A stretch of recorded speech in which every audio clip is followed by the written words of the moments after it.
여유로운 노후 시청자 여러분, 안녕하십니까? 마을 끝자락, 다 쓰러져가는 낡은 집에 밤이 내리면 사람들은 수군거렸습니다. 어째서 밤마다 의문의 여인들이 70 넘은 박노인을 몰래 찾아오는 것일까요? 소문은 눈덩이처럼 불어났고 누군가는 그 집에 끔찍한 비밀이 숨겨져 있다고 말했습니다. 그리고 마침내 경찰이 문을 부수고 들이닥친 그날 밤, 집안의 광경은 모두를 그 자리에 얼어붙게 만들었습니다. 어떤 이는 그 자리에서 주저앉아 오열하기까지 했습니다. 오늘 이 이야기의 끝에서 모진 세상의 손가락질과 눈물 뒤에 숨겨진 진실이 무엇인지 저와 함께 확인하시죠. 제 이름은 김민준, 올해 35입니다. 저는 강가의 작은 시골 마을에서 태어나고 자랐습니다. 우리 마을은 본래 닭 우는 소리, 아이들 떠드는 소리, 골목길에서 나누는 소소한 이야기들로 가득한 평화로운 곳이었습니다. 하지만 최근 들어온 마을을 뒤흔드는 이야기 하나가 퍼지면서 평화롭던 분위기는 기묘한 색으로 물들기 시작했습니다. 이야기는 마을 맨 끝 허름한 집에 홀로 사는 70 넘은 박 할아버지를 둘러싼 것이었습니다. 박 할아버지는 우리에게 낯선 분이 아니었습니다. 평생을 고되게 사셨고 아내는 일찍 세상을 떠났으며 하나뿐인 아들은 돈을 벌러 도시로 나갔다가 소식이 끊겨 이제는 돌아올 거라 믿는 사람도 없었습니다. 할아버지는 비가 새는 지붕과 근방이라도 무너질 듯한 흙벽집에서 외롭게 지내셨습니다. 사람들은 그를 동정하기보다는 경계했습니다. 마을 아주머니들은 가끔 박노인은 변변한 이불 하나 없어 보이는데 대체 왜 밤마다 수상한 여자들이 그 집을 들락거리는지 모르겠다며 혀를 찼습니다. 처음엔 저도 믿지 않았습니다. 남의 일에 참견하는 걸 좋아하지 않기도 했고 누군가 심심해서 지어낸 이야기려니 했습니다. 하지만 야근을 마치고 늦게 돌아오던 몇몇 밤, 저는 머리에 수건을 둘러쓴 여인들이 박 할아버지네 집에 반쯤 부서진 살인문으로 조용히 들어가는 것을 똑똑히 보았습니다. 어떤 날은 윗동네에 사는 50살 넘은 과부김 여사였고 또 어떤 날은 젊은 아가씨였습니다. 언뜻 스쳐 지나갔지만 처마 밑에 급히 벗어둔 붉은 구두가 아직도 선명합니다. 마을의 수군거림은 점점 커졌습니다. 어떤 이는 박 할아버지가 늙어서 주책이라며 여자들을 꿰어낸다고 했고 다른 이는 그 집에 귀신이 씌어 여자들을 홀리는 것이라고 했습니다. 시장 떡집 아주머니는 그 집 앞을 지나다 여자들의 흐느낌과 함께 애처로운 울음소리가 새어나오는 것을 들었다고 맹세까지 했습니다. 그 말을 들으니 저 역시 반신반의하며 등골이 오싹해졌습니다.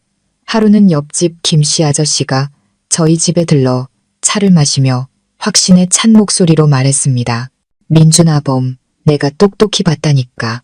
한밤중에 젊은 여자 하나, 나이든 여자 하나가 차례로 박노인 집에 들어가더니 새벽녘이 다 돼서야 나오더군. 이게 떳떳하지 못한 짓이 아니고 뭐겠나. 아저씨의 말에 옆에 계시던 어머니도 걱정스러운 얼굴로 고개를 저으며 나지막이 말씀하셨습니다. 늙음하게 무슨 일이람. 혹시 집에 무슨 좋지 않은 비밀이라도 있는 거 아닐까. 멀쩡한 사람들이 뭐하러 밤늦게 그런 데를 찾아가겠니. 어머니의 말씀은 저를 깊은 생각에 잠기게 했습니다. 정말 그랬습니다. 이 작은 마을에서는 모두가 정해진 대로 살아갑니다. 밤이 되면 각자의 집으로 돌아갈 뿐 무슨 특별한 이유가 없다면 누가 가난하고 허름한 노인의 집을 그것도 한밤중에 찾아가겠습니까?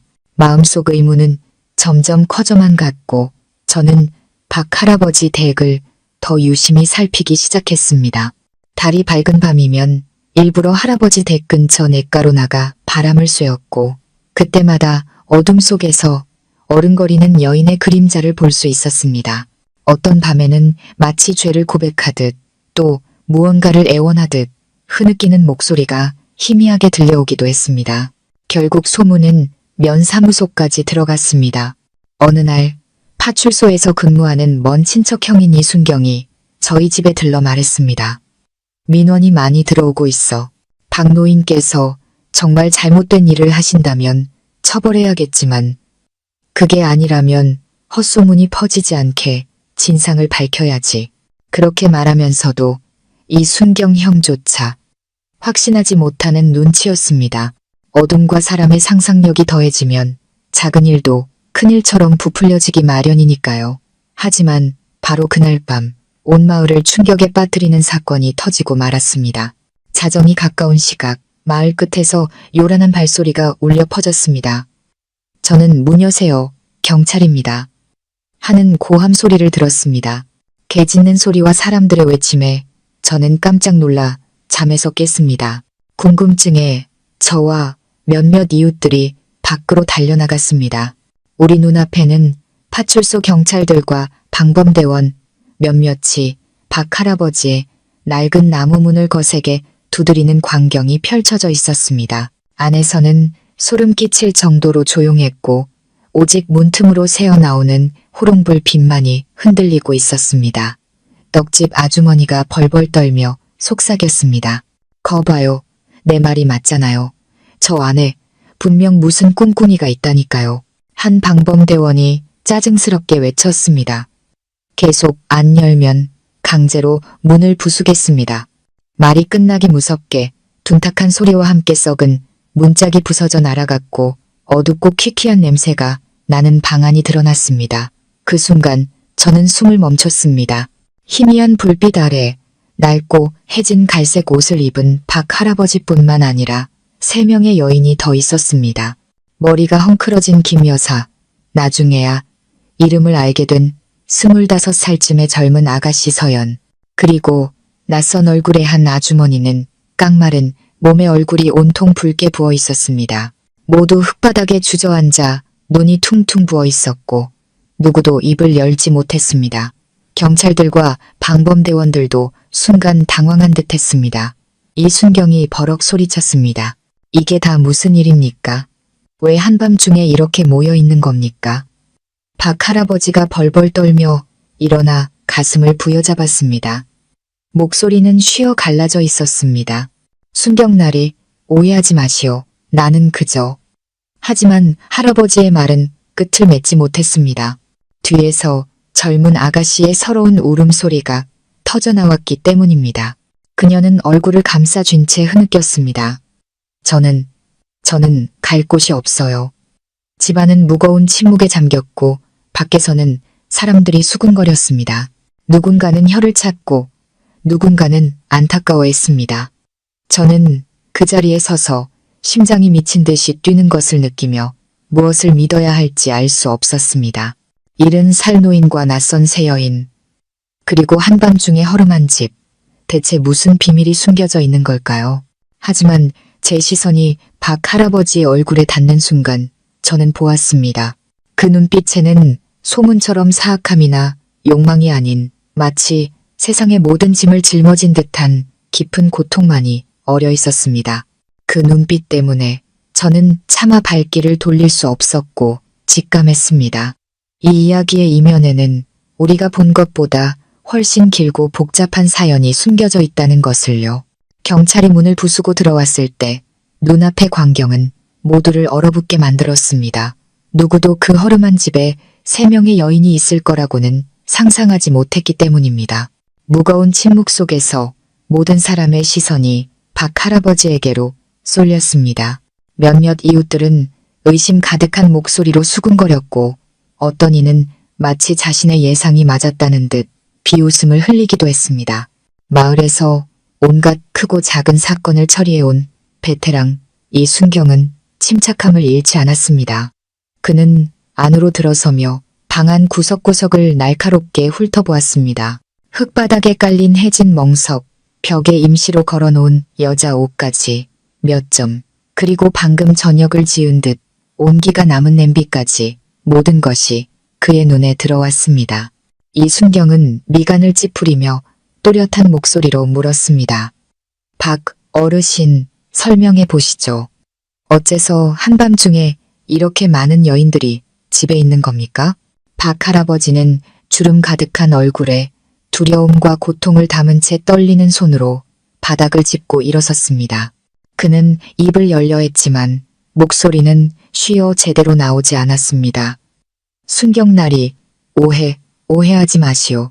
나는 그의 말은 거기서 끊겼습니다. 바로 그때 가장 젊었던 서연 씨가 갑자기 울음을 터뜨렸습니다. 그녀의 서러운 울음소리가 작은 집안에 울려 퍼지며 분위기를 더욱 무겁게 짓눌렀습니다. 그녀는 얼굴을 감싸고 울며 말했습니다. 저는 사기를 당했어요. 갈 곳이 없어서 할아버지가 불쌍하다고 잠시 머물게 해주신 거예요. 모두가 침묵했습니다. 25살쯤 되어 보이는 그녀는 앳된 얼굴에 눈이 퉁퉁 붓고 몸은 깡말라 있었습니다. 하지만 여전히 믿지 못하는 사람도 있었습니다. 떡집 아주머니는 흥 하고 콧방귀를 뀌며 옆 사람에게 속삭였습니다. 머물긴 뭘 머물어. 젊은 애가 왜 하필이면 호랍이 노인네 집에 신세를 진대. 말은 작았지만 모두가 들을 수 있었습니다. 그때까지 조용히 앉아있던 김 여사가 떨리는 목소리로 입을 열었습니다. 경찰 아저씨들, 박노인을 탓하지 마세요. 처음에 찾아온 건 바로 저예요. 저는 혼자 살면서 외로움에 밤마다 잠을 이룰 수가 없었어요. 그래서 그냥 하소연이라도 하려고 내 얘기를 들어줄 사람이 필요해서 여기 온 거예요. 이분은 아무 잘못 없어요. 나중에는 다른 여자들도 찾아오기 시작했어요. 할아버지와 이야기하면 마음이 편안해졌거든요. 방 안은 쥐 죽은 듯 조용해졌습니다. 저는 사람들 틈에 서서 망치로 머리를 한 대 맞은 듯한 충격을 받았습니다. 이유가 고작 그것이었단 말인가? 가난하고 외로운 한 노인이 불행한 여인들에게 정신적인 안식처가 되어주고 있었다니.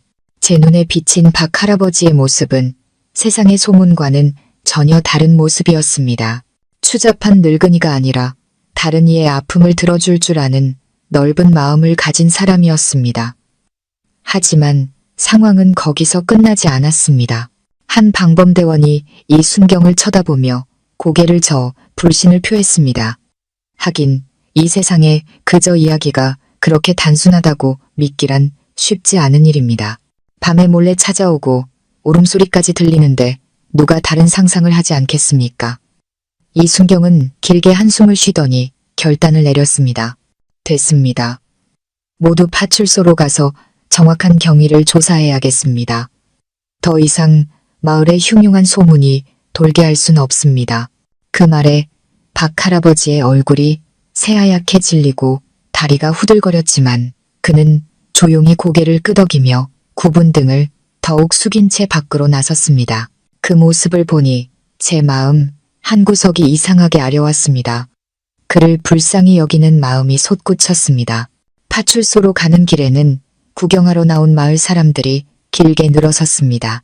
어떤 이는 시끄럽게 떠들어댔고 어떤 이는 혀를 차며 고개를 저었으며 또 어떤 이는 추악한 진실이 곧 밝혀지리라 생각하며 고소해했습니다. 저는 말없이 무리의 맨 뒤를 따랐습니다.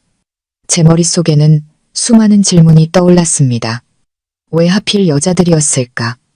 왜 다른 곳이 아닌 박 할아버지의 집을 찾아왔을까? 혹시 더 깊은 사연이 있는 것은 아닐까? 파출소에서 이순경은 조서를 꾸미기 시작했습니다. 김 여사가 첫 번째였습니다. 그녀의 목소리는 떨렸지만 단호했습니다. 저는 외로움을 견딜 수가 없어서 박노인 댁에 갔어요. 그분은 그냥 제 얘기를 들어주셨어요. 가끔 따뜻한 보리차 한 잔을 따라주며 옛날 이야기를 해주셨죠. 그게 전부예요. 그 이상은 아무것도 없었어요.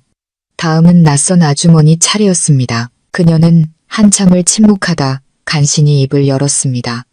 남편에게 버림받고 자식들도 외면했어요. 밤마다 혼자 있는 게 무서워서 죽고 싶다는 생각까지 했어요. 그런데 김 여사님한테 박노인 이야기를 듣고 용기를 내찾아갔어요. 그분은 저를 비웃지도 내쫓지도 않으셨어요. 그저 제 얘기를 들어주고 위로해 주셨어요. 덕분에 제가 아직 여기 살아있는 거예요. 사무실은 침묵에 잠겼습니다. 의심하던 사람들의 마음이 흔들리기 시작했습니다. 하지만 누군가는 여전히 뻣뻣한 목소리로 말했습니다. 마리아, 누가 못 믿겠어요. 증거도 없는데. 마지막으로 서연 씨 차례였습니다. 젊은 아가씨는 한참을 망설이며 붉어진 눈으로 바닥만 내려다보았습니다. 그러다 입술을 깨물고 작은 목소리로 말했습니다. 저는 읍내 공장에 일하러 갔다가 가진 돈을 전부 사기당하고 나쁜 곳에 팔려갈 뻔했어요. 겨우 도망쳐 나왔지만 부모님께 야단 맞을까봐 차마 집에는 갈 수가 없었어요. 그렇게 길을 헤매다 박 할아버지를 만났어요. 할아버지는 저를 데려와 밥을 먹여주시고 잠잘 곳을 내주셨어요. 저에게 어떤 나쁜 짓도 하지 않으셨어요. 할아버지가 아니었다면 저는 아마 오늘 이 세상에 없었을 거예요.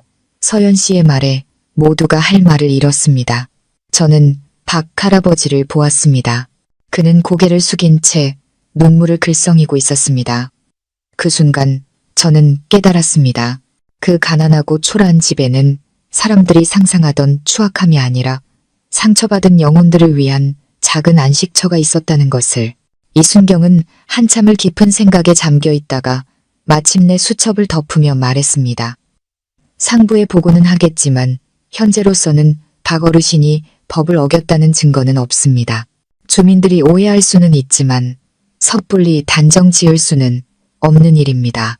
모두 집으로 돌아가 쉬십시오. 사람들은 저마다 복잡한 감정을 안고 흩어지기 시작했습니다. 어떤 이는 혼란스러워했고 어떤 이는 여전히 의심했지만 적어도 진실의 일부는 드러난 셈이었습니다. 그날 밤 저는 집에 돌아와서도 잠을 이룰 수 없었습니다. 귓가에는 서연 씨의 울음소리와 김 여사의 떨리는 목소리가 맴돌았습니다. 저는 낡은 집에서 홀로 웅크리고 앉아 불행한 여인들에게 조용히 차를 따라주던 박 할아버지의 모습을 떠올렸습니다. 세상 쓸모없어 보이던 한 노인이 수많은 인생의 버팀목이 되어주고 있었습니다. 그 생각을 하니 저도 모르게 눈시울이 뜨거워졌습니다. 저는 이 이야기가 여기서 끝나지 않을 것임을 직감했습니다. 진실이란 언제나 여러 겹으로 쌓여있는 법이니까요. 그리고 어쩌면 그날 밤의 사건은 서서히 드러나기 시작한 거대한 비밀의 시작에 불과할지도 모릅니다. 그날 밤 이후 박 할아버지에 대한 이야기는 마을을 더욱 떠들썩하게 만들었습니다.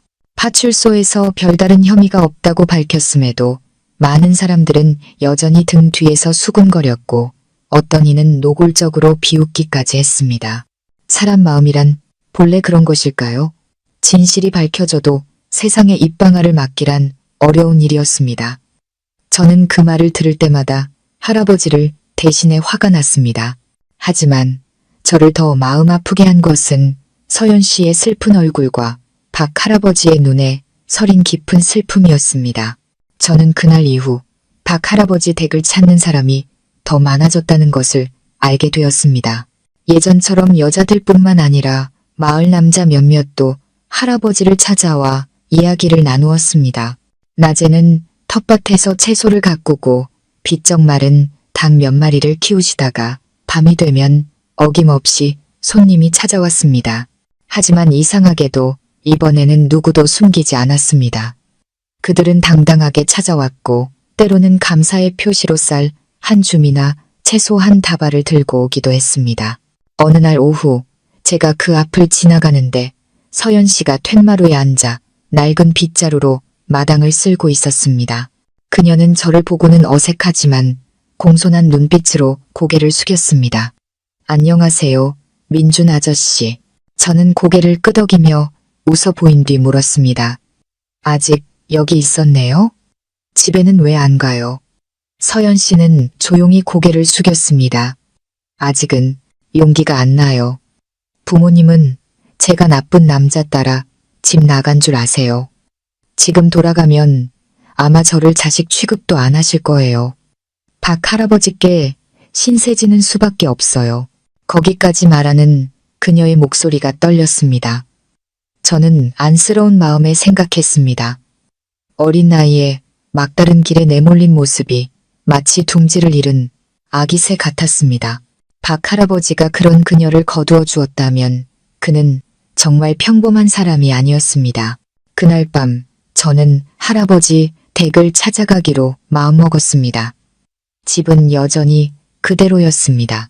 희미한 호롱불 빛과 은은한 아궁이 연기 냄새. 박 할아버지는 낡은 대나무 평상에 앉아 계셨습니다. 깡마른 몸이었지만 눈빛만은 이상하리만치 맑았습니다. 저를 보시더니 온화하게 웃으셨습니다. 어이구, 민준 총각. 오랜만이구먼. 어서 들어오게. 저는 자리에 앉았고 할아버지는 따뜻한 녹차 한 잔을 따라주셨습니다. 쌉쌀한 맛이 혀끝에 맴돌았지만 그 온기는 더없이 따뜻했습니다. 저는 잠시 망설이다 물었습니다. 할아버지, 어째서 그렇게 많은 사람들이 할아버지를 찾아오는 건가요? 정말 무슨 일이 있는 거예요? 박 할아버지는 말이 없이 마당의 어둠을 바라보셨습니다. 그 눈빛은 아득했고 마치 한평생의 세월을 담고 있는 듯 했습니다. 한참 후에야 그가 천천히 입을 열었습니다. 민준 총각, 그거 아는가?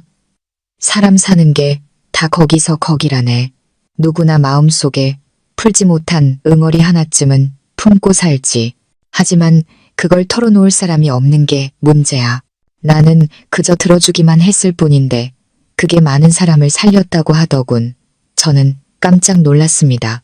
돈도 명예도 없는 가난한 노인이 수많은 사람들의 정신적 기둥이 되어주고 있다니. 세상에는 부유하면서도 정작 가족의 이야기는 들으려 하지 않는 사람들이 얼마나 많습니까? 저는 문득 가난한 이들이 나누는 정이 부자가 베푸는 돈보다 귀하다는 옛말을 떠올렸습니다. 구석에 조용히 앉아있던 서연 씨가 나지막이 입을 열었습니다. 할아버지가 아니었다면 저는 아마 살아갈 용기를 내지 못했을 거예요. 여기는 가난하지만 적어도 무시당한다는 느낌은 들지 않아요. 저는 그녀를 보았습니다. 그 눈에는 깊은 상처와 함께 진심 어린 감사가 어려 있었습니다. 박 할아버지의 이야기는 길었습니다. 아내가 죽고 아들이 집을 나간 후 그는 세상을 등지고 죽은 듯이 살려고 몇 번이나 마음먹었다고 합니다. 그러던 어느 날 밤 윗동네 과부 김 여사가 찾아와 문을 두드리더니 대뜸 한바탕 울기만 하고 돌아갔습니다. 그날 이후 다른 여자들도 하나둘 찾아오기 시작했습니다. 그들은 모두 각자의 사연을 안고 있었습니다. 남편에게 버림받은 사람, 자식에게 외면당한 사람, 심지어 강에 몸을 던지려 했던 사람까지. 그리고 박 할아버지는 그 모든 이야기를 묵묵히 들어주었습니다. 저는 긴 한숨을 내쉬며 많은 것을 깨달았습니다. 알고 보니 저 허름한 집은 쓰러져가는 인생들을 붙잡아주는 마지막 보루였던 것입니다. 하지만 세상은 순수한 선의를 쉽게 믿어주지 않습니다. 사람들은 가난한 노인이 다른 이를 위로할 수 있다는 사실을 받아들이기보다 이야기를 꾸며내고 험담하기를 더 좋아했습니다. 그 후 며칠 동안 저는 박 할아버지와 더욱 가까워졌습니다. 자주 들러 이야기를 나누고 썩은 지붕 석가래를 교체하고 흙벽을 바르는 일을 도왔습니다.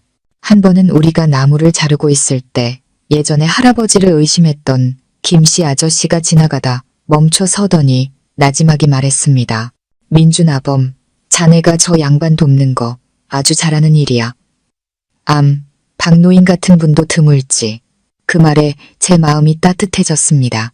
하지만 시련은 아직 끝나지 않았습니다. 어느 날 저녁 제가 집에 있는데 바깥이 시끄러워 달려 나가보니 낯선 남자 몇몇이 옆 동네에서 와 박 할아버지의 문을 두드리고 있었습니다. 그들은 서연 씨를 찾는다며 고래고래 소리를 질렀습니다. 저는 할아버지 등 뒤에 숨어 새파랗게 질린 서연 씨의 얼굴을 보았습니다. 알고 보니 그녀의 먼 친척들이 소문을 듣고 그녀를 잡으러 온 것이었습니다. 그들은 서연 씨가 집안 망신을 시켰다며 욕설을 퍼부었고 심지어 머리채를 잡아 끌고 가려 했습니다. 그때 박 할아버지가 떨리는 몸으로 문 앞을 막아서며 쉬었지만 단호한 목소리로 외쳤습니다. 무슨 할 말이 있거든 나한테 하시오. 하지만 누구도 이 아이를 함부로 다치게 할 순 없소. 연약한 노인이 젊은 아가씨를 보호하는 모습에 저는 온몸의 전율을 느꼈습니다. 그에게는 힘이 없었지만 진심 어린 마음이 있었습니다. 그리고 바로 그 마음이 낯선 남자들을 주춤하게 만들었습니다. 곧이어 이순경이 나타나 상황을 설명하고 서연 씨는 아무 잘못이 없다고 확인해주자 소동은 겨우 진정되었습니다. 하지만 그 사건을 통해 저는 서연 씨에게는 단순한 보호가 아니라 스스로 일어서서 새 삶을 시작할 길이 필요하다는 것을 절실히 깨달았습니다. 그날 밤 모두가 돌아간 후 저는 박 할아버지 그리고 서연 씨와 함께 앉아 있었습니다. 할아버지는 담배 한 개비를 피워 물었습니다. 자욱한 연기 속에서 그의 슬픈 목소리가 들려왔습니다. 내 인생은 이제 다 끝났지만 저 아이 인생은 이제 시작인데 만약 저 아이가 이 낡은 집에만 의지해 산다면 세상 사람들은 절대 가만두지 않을 걸세. 저는 고개를 푹 숙인 채 작은 어깨를 떨고 있는 서연 씨를 보았습니다. 순간 제 마음속에서 뭐라 설명할 수 없는 책임감이 솟아났습니다. 아마 그 순간부터였을 겁니다. 이 이야기가 더 이상 박 할아버지만의 이야기가 아니게 된 것은 이야기는 저를 끌어들였고 저 역시 할아버지가 지키려는 그 소중한 선의를 위해 무언가 해야만 했습니다. 친척들이 서연 씨를 데리러 왔다가 소동을 피운 사건 이후 마을의 분위기는 가라앉을 기미를 보이지 않았고 오히려 새로운 소문이 피어났습니다. 어떤 이는 박 할아버지가 서연 씨를 자기 여자로 만들려고 일부러 붙잡아두고 있다고 했고 또 다른 이는 무언가 더 큰 비밀을 감추기 위해 세상의 눈을 속이고 있다고 했습니다.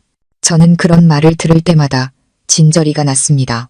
그 모든 것이 편협한 시선이 만들어낸 왜곡된 조각일 뿐이라는 걸 잘 알았지만 세상의 입을 어떻게 막을 수 있겠습니까? 서연 씨는 그날 이후 거의 문 밖으로 나오지 않았습니다. 제가 찾아갔을 때 그녀는 낡은 옷을 조용히 꿰매고 있었는데 슬픔에 잠긴 눈에는 한 점의 생기도 없었습니다. 박 할아버지는 그녀를 안타까움과 무력감이 뒤섞인 눈으로 바라보며 제게 나지막이 말했습니다. 내가 늙었지만 이 집 안에서야 저 아이를 지켜줄 수 있지. 언제까지 그럴 수 있겠나. 저 아이 스스로 살아갈 길을 찾아야 해. 그렇지 않으면 인생 망치는 거야. 저는 아무 말도 할 수 없었습니다. 저 역시 뾰족한 방법이 떠오르지 않았기 때문입니다. 어느 날 오후 이순경 형이 저희 집에 들렀습니다. 그는 담배를 깊게 한 모금 빨아들인 후 한숨을 쉬며 말했습니다. 민준아, 나도 이 일 때문에 골치가 아프다. 주민들은 계속 수군거리고 면사무소에서도 확실히 처리하라고 재촉이야. 나는 박 할아버지가 나쁜 분이 아니라고 믿지만 믿는 것과 증명하는 건 다른 문제지. 뭔가 확실한 이유가 없으면 사람들은 절대 잠잠해지지 않을 거고 결국 노인과 저 아가씨 모두 편히 살기 힘들 거야. 형의 말을 들으니 제 마음은 더욱 무거워졌습니다. 그러다 우연히 일 때문에 읍내에 나갔다가 고등학교 동창이자 지금은 국립병원 의사가 된 준호를 만났습니다. 제가 마을 이야기를 대충 들려주자 준호의 눈빛이 진지해지더니 말했습니다. 민준아, 나 그런 비슷한 사례들을 좀 알아. 정신적으로 상처받거나 우울증을 앓는 여성들이 많아. 그들은 단지 자신의 이야기를 들어줄 곳이 필요할 뿐이야. 만약 그 할아버지가 정말 그런 역할을 해주고 있다면 그분은 웬만한 정신과 의사보다 더 귀한 분이야. 그 말에 저는 정신이 번쩍 들었습니다. 저는 준호에게 언제 한번 마을에 놀러와서 박 할아버지를 만나달라고 부탁했습니다. 혹시 도울 방법을 찾을 수 있을지도 모르니까요. 준호는 그러겠다고 약속했습니다. 일주일 후 약속대로 준호가 마을을 찾아왔고 우리는 함께 그 허름한 집으로 향했습니다. 박 할아버지는 처음에는 조금 경계하셨지만 준호가 의사라는 것을 알고는 반갑게 맞아주셨습니다. 우리는 낡은 나무 탁자에 둘러앉았습니다. 녹차의 김이 모락모락 피어올랐습니다. 준호는 할아버지를 보며 진심 어린 목소리로 물었습니다. 할아버지, 친구에게 들었습니다. 마을의 많은 아주머니들 이야기를 들어주셨다고요. 혹시 조금 더 자세히 말씀해 주실 수 있을까요? 할아버지는 잠시 망설이다가 눈을 내리깔았습니다. 내가 뭐 대단한 일을 한 건 아니라네. 그저 찾아오는 사람들을 차마 내쫓지 못했을 뿐이야. 자리를 내주고 물 한 잔 따라주며 그저 들어주었지. 어떤 사람은 울고 어떤 사람은 삶을 포기하고 싶다고 했어. 나는 그저 살아있는 한 기회는 있는 법이니 포기하지 말게라고 말해줬을 뿐이야. 가난한 늙은이가 해줄 수 있는 게 귀를 빌려주고 딱하게 여기는 마음뿐이었지. 그 말을 듣는 준호는 고개를 끄덕이며 감탄하는 눈빛을 보냈습니다. 그는 제게 나지막이 말했습니다. 민준아, 이 할아버지는 진심으로 사람을 치유하는 분이야. 학위가 있어야만 사람을 구하는 게 아니야. 때로는 진심으로 들어주는 한 사람이 약보다 더 중요해. 옆에 앉아있던 서연 씨가 그때까지 조용히 있다가 갑자기 눈물을 글썽이며 말했습니다. 할아버지가 아니었다면 저는 아마 죽었을 거예요. 저는 사기당하고 버림받아 모두가 저를 손가락질했어요. 오직 할아버지만이 손을 내밀어 저를 일으켜주셨어요. 이 은혜는 평생 잊지 못할 거예요. 그녀의 말에 박 할아버지도 눈시울이 붉어졌습니다. 그는 떨리는 손으로 서연 씨의 어깨를 감싸며 목이 맨 소리로 말했습니다. 이 아이야, 내가 해준 게 뭐가 있다고. 나는 그저 네가 살아서 다시 일어서는 걸 보고 싶었을 뿐이다. 그것만으로도 나는 기쁘다. 그날 밤 집으로 돌아오는 길에 준호가 제게 말했습니다. 민준아, 우리 이렇게 해보자. 이 이야기를 세상에 제대로 알리는 거야. 사람들이 진실을 알게 되면 의심도 줄어들겠지. 내가 동료 몇 명을 데리고 와서 그 아주머니들을 진찰하고 상담해 줄게. 그분들을 돕는 동시에 박 할아버지가 나쁜 일을 한 게 아니라는 걸 증명하는 거야. 저는 그 말에서 한 줄기 희망을 보았습니다. 하지만 세상 일은 그렇게 쉽지 않았습니다. 바로 다음 날 새로운 소문이 돌기 시작했습니다. 어떤 이는 박 할아버지가 버림받은 여자들을 모아놓고 무슨 불온한 소굴을 만들었다고까지 말했습니다. 그 악담에 서연 씨는 하루 종일 울었습니다. 박 할아버지는 그저 침묵할 뿐이었습니다. 그의 얼굴에는 깊은 피로감이 새겨져 있었습니다. 그는 세상의 비난에 익숙해 보였지만 저는 그의 마음이 얼마나 아플지 알 수 있었습니다. 그날 밤 저는 잠을 이룰 수 없었습니다. 살아있는 한 기회는 있다는 준호의 말이 머릿속을 맴돌았습니다. 저는 문득 깨달았습니다. 상처받은 여인들뿐만 아니라 박 할아버지 자신에게도 세상의 올바른 인정을 받을 기회가 필요하다는 것을. 다음 날 아침 저는 준호와 함께 다시 할아버지 댁을 찾았습니다. 준호는 몇 권의 수첩과 간단한 건강검진 도구를 챙겨왔습니다. 그가 설명했습니다. 박 할아버지를 찾아왔던 아주머니들과 직접 대화해 볼 생각이야. 그분들의 이야기를 기록하고 의학적 소견을 덧붙여서 그분들이 정말 심리적인 어려움을 겪었고 할아버지께 정신적인 도움을 받았다는 과학적인 증거를 만드는 거지. 그 말을 들은 박 할아버지는 감격하여 두 눈이 붉어진 채 고맙다는 말만 되풀이했습니다. 김 여사가 가장 먼저 동의했습니다. 그녀는 남편과 사별한 후 겪었던 외로움, 잠 못 이루던 텅 빈 밤들, 그리고 한때 강에 몸을 던지려 했던 순간에 대해 털어놓았습니다. 박 할아버지가 아니었다면 저는 아마 여기 없었을 거예요. 그녀는 먼 곳을 바라보며 말했습니다. 준호는 깊은 공감의 눈빛으로 꼼꼼히 기록했습니다. 다음은 지난번에 그 낯선 아주머니였습니다. 그녀는 자식들에게 버림받고 홀로 고통 속에 살았던 이야기를 털어놓았습니다. 박 할아버지를 찾아올 때마다 비록 잠시일지라도 기댈 곳이 있는 것 같았다고 했습니다. 준호는 고개를 끄덕이며 설명했습니다. 이건 가벼운 우울증 증상입니다. 주변에 아무도 관심을 갖지 않으면 매우 위험해질 수 있습니다. 마지막은 서연 씨였습니다. 그녀는 준호 앞에 앉아 떨리는 손으로 자신이 읍내에서 사기당했던 이야기를 다시 꺼냈습니다. 그녀는 눈물을 글썽였습니다. 저는 제 자신이 아무 가치 없는 사람이라고 생각했어요. 하지만 할아버지는 저를 무시하지 않으셨고 밥과 잠자리를 주셨어요. 덕분에 제가 다시 살아갈 용기를 얻었어요. 준호는 한참을 침묵하다가 수첩 위에 손을 얹고 단호하게 말했습니다. 서연 씨는 스스로 가치 있는 사람이라는 걸 믿어야 해요. 다른 사람이 당신을 속일 수는 있어도 당신이 스스로 지키는 한 그 누구도 당신의 존엄성을 빼앗을 수는 없어요. 그리고 박 할아버지께서 바로 그 사실을 당신에게 보여주신 겁니다. 저는 그들의 대화를 들으며 뭐라 형언할 수 없는 감정에 휩싸였습니다. 알고 보니 박 할아버지가 지난 몇 년간 조용히 해왔던 일은 상처받은 영혼들을 위한 심리치료였고 고통받는 이들을 위한 약이었던 것입니다. 하지만 세상은 그것을 인정하기는커녕 의심하고 비웃었습니다. 그날 오후 모두가 돌아간 뒤 저는 박 할아버지를 바라보았습니다. 그는 툇마루에 멍하니 앉아 있었습니다. 석양이 그의 주름진 얼굴을 비추었고 그 눈빛은 놀랍도록 맑게 빛나고 있었습니다.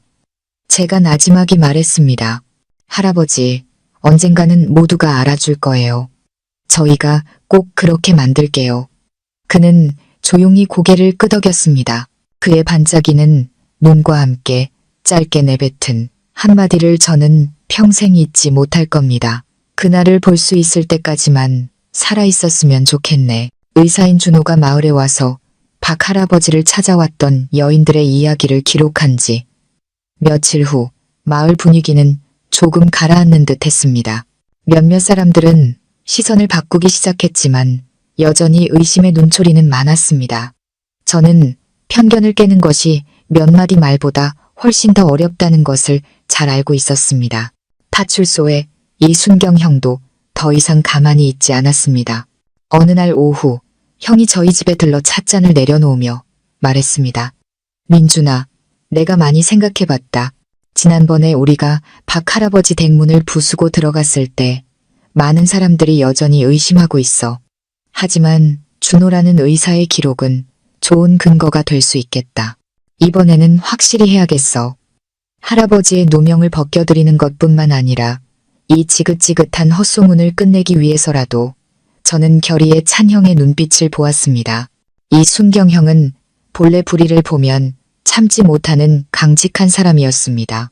저는 그가 박 할아버지처럼 선량한 분이 억울한 일을 당하는 것을 그냥 넘어가지 않으리라 믿었습니다. 저는 고개를 끄덕이며 말했습니다. 형이 하라는 대로 할게요. 저도 도울게요. 다음 날 이순경은 동료 몇 명과 함께 박 할아버지 댁을 찾아갔습니다. 이번에는 신문이 아닌 진상조사를 위한 방문이었습니다. 그들은 녹음기와 서류를 들고 와 정식으로 진술을 기록했습니다. 지난번과는 달리 김 여사와 다른 여인들은 스스로 찾아와 진실을 밝히고 싶어 했습니다. 저도 그 자리에 함께하며 구석에 앉아 한마디 한마디를 귀담아 들었습니다. 김 여사는 남편을 잃고 누구와도 마음을 나눌 수 없었던 기나긴 외로움의 밤들에 대해 이야기했습니다. 그녀는 강에 몸을 던지려 했던 순간까지 털어놓았습니다. 박 할아버지가 아니었다면 저는 이미 이 세상 사람이 아니었을 겁니다. 그분은 그저 들어주시기만 했는데 그것만으로도 마음의 짐이 가벼워졌어요. 밤마다 찾아가 울고 울다 지쳐 잠들곤 했죠. 그분은 아무것도 하지 않고 그저 조용히 곁에 앉아 계셨어요. 어떻게 생각하시든 상관없지만 이건 제 진심입니다. 낯선 아주머니, 기록에는 박행자라는 이름으로 적힌 그녀도 입을 열었습니다. 이번에는 더 이상 두려워하지 않았습니다. 그녀는 자식들에게 버림받고 우울증에 시달리다 수면제를 먹고 목숨을 끊으려 했던 일까지 또렷하게 말했습니다. 하지만 박 할아버지를 만나고 그의 소박한 이야기들 덕분에 구원받았다고 했습니다. 그분은 가난해서 들어주는 것 말고는 가진 게 없으셨어요. 하지만 바로 그 들어줌이 저에게 아직 살아갈 가치가 있다는 걸 느끼게 해줬어요. 저는 더 이상 죽고 싶지 않아요. 서연 씨는 여느 때처럼 수줍어했지만 경찰이 묻자 이전보다 훨씬 당당하게 일어섰습니다. 그녀는 사기를 당하고 막다른 골목에 몰렸을 때 박 할아버지가 손을 내밀어 주었던 과거를 이야기했습니다. 그녀의 목소리는 떨렸지만 단호했습니다. 만약 아직도 할아버지를 의심하는 분이 있다면 차라리 저를 의심하세요. 저는 아직 젊고 옳고 그름을 분간할 줄 압니다. 할아버지는 제게 단 한 번도 잘못된 행동을 하신 적이 없어요. 그저 밥 한 그릇과 낡은 이불, 그리고 세상의 폭풍우를 피할 곳을 내주셨을 뿐이에요. 그 말을 듣는 경찰관들 중 여럿이 조용히 고개를 끄덕이는 것을 보았습니다. 이 순경은 꼼꼼히 모든 것을 기록한 뒤 마침내 고개를 들고 단호하게 말했습니다. 완벽하게 보고서를 작성해서 면사무소에 정식으로 재조사를 요청하고 그 결과를 주민들 앞에 공표하겠습니다. 선량한 분이 더 이상 억울한 의심을 받게 할 수는 없습니다. 조사가 끝나자 박 할아버지는 멍하니 앉아 눈물을 글썽였습니다. 그는 천천히 말했습니다. 나야 늙어서 살 날이 얼마 남지 않았지만 이렇게 내 말을 믿어주는 사람이 있다는 걸 알게 되니 이제 마음이 편하구먼. 저는 할아버지의 주름 하나하나에 새겨진 깊은 피로감과 함께 그의 눈 속에서 작게 타오르는 불씨를 보았습니다. 파출소에서 재조사에 착수했다는 소식은 순식간에 퍼져나갔고 사람들은 두 부류로 나뉘었습니다. 한쪽은 진실을 밝혀 박 할아버지의 누명을 벗겨야 한다고 말했고 다른 쪽은 여전히 아니 땐 굴뚝에 연기 나려며 의심의 눈초리를 거두지 않았습니다. 그렇게 이야기는 우리 마을을 넘어 옆 동네까지 퍼져나갔습니다. 어떤 이들은 호기심에 직접 찾아와 그 허름한 집을 무슨 비밀의 장소처럼 쳐다보았습니다. 한 번은 옆 동네 젊은이들이 오토바이를 타고 와 대문 앞에서 낄낄거리던 일이 기억납니다. 여기가 그 밤마다 여자들이 꼬인다는 집이야. 완전 다 쓰러져가는 돼지우리네. 그들은 손가락질하며 비웃었습니다. 저는 너무 화가 나 한마디 하려 했지만 박 할아버지가 손을 저으며 조용한 목소리로 말했습니다. 내버려 두게 민준 총각 아직 모르니 저러는 게지. 우리가 어떻게 사는지는 하늘이 알고 땅이 아는 법이야. 그 말에 저는 할 말을 잃었습니다. 하지만 시선을 바꾸는 사람들도 생겨나기 시작했습니다. 예전에 할아버지를 가장 많이 의심했던 김씨 아저씨는 이제 스스로 찾아와 장작을 패주고 지붕을 고쳐주었습니다. 입이 가볍기로 소문난 떡집 아주머니도 내가 잘못했어. 착한 어르신을 욕했으니 지금 생각하면 너무 죄송하고 불쌍해라며 한숨을 쉬었습니다. 그런 말들은 느리지만 확실하게 진실이 힘을 얻고 있음을 보여주었습니다. 어느 날 준호가 심리학을 전공한 동료 의사와 함께 다시 찾아왔습니다. 그들은 박 할아버지와 대화하고 그를 관찰했습니다. 모든 이야기를 들은 동료 의사는 이런 결론을 내렸습니다. 할아버지께서는 의도치 않게 많은 분들에게 심리치료사 역할을 해오셨습니다. 학위는 없으시지만 그 진심이 사람들을 구한 겁니다. 그는 이 모든 이야기를 정리해서 공중보건 관련 신문에 기고하여 더 많은 사람이 진실을 알게 하겠다고 제안했습니다. 그 말에 박 할아버지는 감격하여 눈물을 흘렸습니다. 그는 웃으며 목이 맨 소리로 말했습니다. 내가 한 게 뭐 있다고. 그저 들어줬을 뿐인데 그걸로 누군가를 도울 수 있었다면 내 인생이 헛되지는 않은 게지. 저는 집에 돌아와 수많은 생각에 잠겼습니다. 이 사회에서는 선한 일을 하는 사람이 곧바로 인정을 받지는 못한다는 것을 똑똑히 보았습니다. 때로는 선행을 베푸는 사람이 오히려 더 큰 오해와 비난을 받기도 했습니다. 하지만 저는 결국 진실은 밝혀지리라 믿었습니다. 누군가 용기를 내어 그 진실을 지켜주기만 한다면 말입니다. 그리고 저 또한 이 이야기에서 더 이상 방관자가 될 수 없다는 책임감을 느꼈습니다. 그날 밤 마당에 홀로 앉아 있는데 서연 씨가 했던 말이 떠올랐습니다. 만약 할아버지를 의심한다면 차라리 저를 의심하세요. 저는 문득 깨달았습니다. 상처로 가득했던 그 아가씨에게도 놀라운 용기가 있다는 것을, 마치 가난 속에서도 선함을 잃지 않는 박 할아버지처럼 말입니다. 저는 이것이 끝이 아니라고 믿었습니다. 세상은 복잡하고 단순한 선의를 쉽게 받아들이지 않기 때문에 이 이야기에는 아직 많은 굴곡이 남아있을 것입니다. 하지만 적어도 작은 문 하나가 열렸고 그 틈으로 한 줄기 빛이 들어오기 시작했습니다. 70 넘은 한 노인이 아무도 모르게 조용히 해왔던 위대한 일이 있는 저 허름한 집으로 말입니다. 파출소에 공식 조사가 있고 의사 준호와 동료가 약속을 지킨 지 얼마 지나지 않아 그들이 작성한 글은 한 건강생활 정보지에 실렸습니다.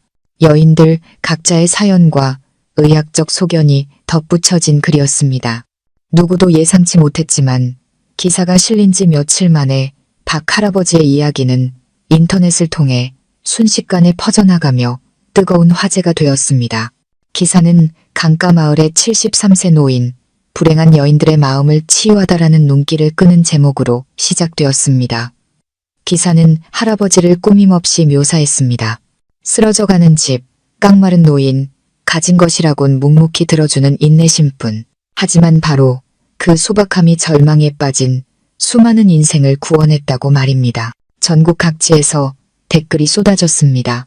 어떤 이는 감탄하며 할아버지를 상처받은 영혼들의 아버지라 불렀고, 어떤 이는 가난한 노인이 그런 선행을 베풀었다는 것을 믿기 어렵다며 의심했습니다.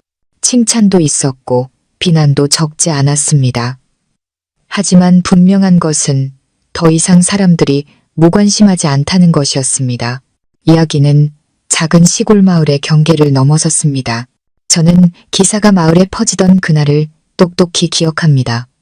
김씨 아저씨가 낡은 스마트폰을 들고 저희 집으로 와 떨리는 목소리로 말했습니다. 민준아범, 이것 좀 보게. 세상 사람들이 박노인 얘기를 쓰고 있어. 이제 우리 마을 이야기를 모르는 사람이 없겠네. 저는 스마트폰을 받아들고 기사를 읽으며 가슴이 뭉클해졌습니다.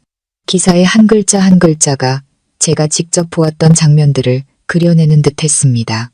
늙었지만 따뜻했던 할아버지의 눈빛, 서연 씨의 눈물, 김 여사의 한숨. 그 모든 것이 소문의 왜곡 없이 세상에 드러나고 있었습니다. 하지만 동시에 새로운 문제가 생겨났습니다. 읍내에서 호기심에 가득 찬 사람들이 몰려와 박 할아버지 댁으로 가는 좁은 골목을 가득 메웠습니다. 그들은 손가락질하고 동영상을 찍고 사진을 찍었습니다. 심지어 어떤 사람은 그 할아버지 어딨어? 얼굴 좀 보자. 무슨 성인이시길래 이 난리야? 하고 소리치기까지 했습니다. 소란에 온 마을이 시끄러워졌습니다. 서연 씨는 겁에 질려 방 안에 숨어 얼굴도 내밀지 못했습니다. 박 할아버지는 비교적 태연하셨고 그저 낡은 문을 조용히 닫을 뿐이었습니다. 하지만 저는 그의 마음이 편치 않다는 것을 알 수 있었습니다. 과도한 관심은 그의 연약한 삶을 파고드는 또 다른 칼날과 같았습니다.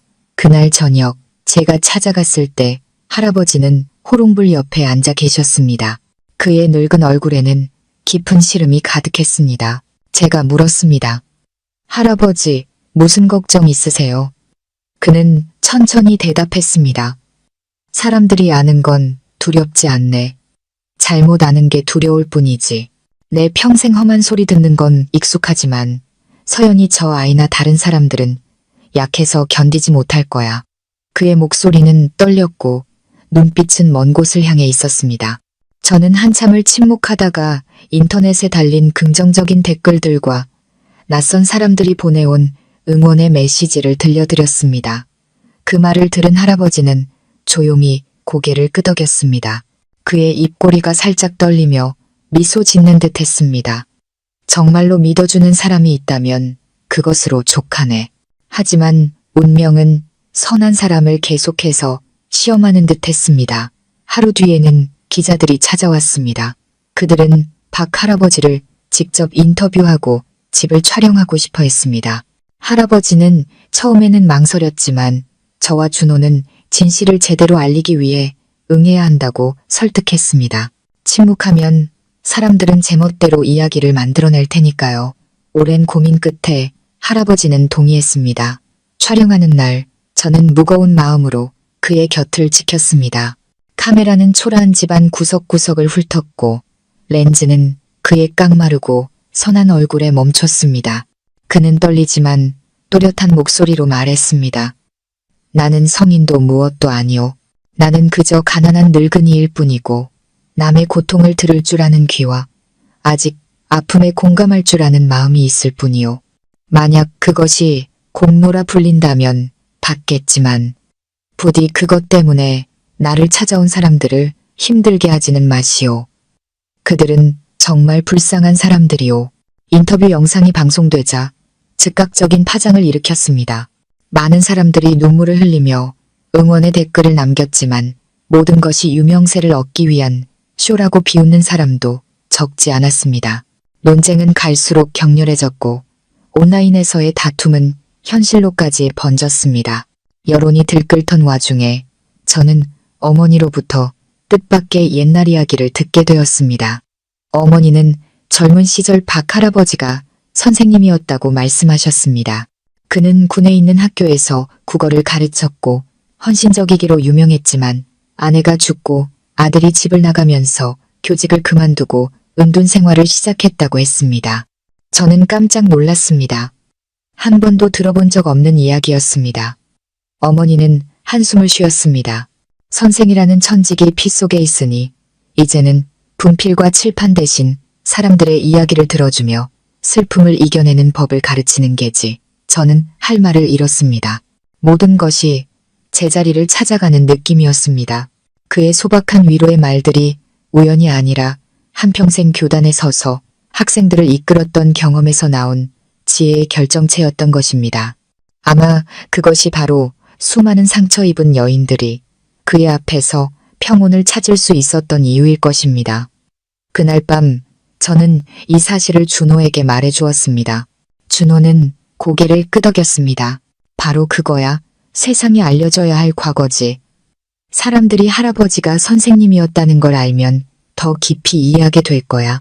그의 과거는 동정심을 유발하기 위함이 아니라 그가 어떤 사람인지를 증명하기 위한 것이었습니다.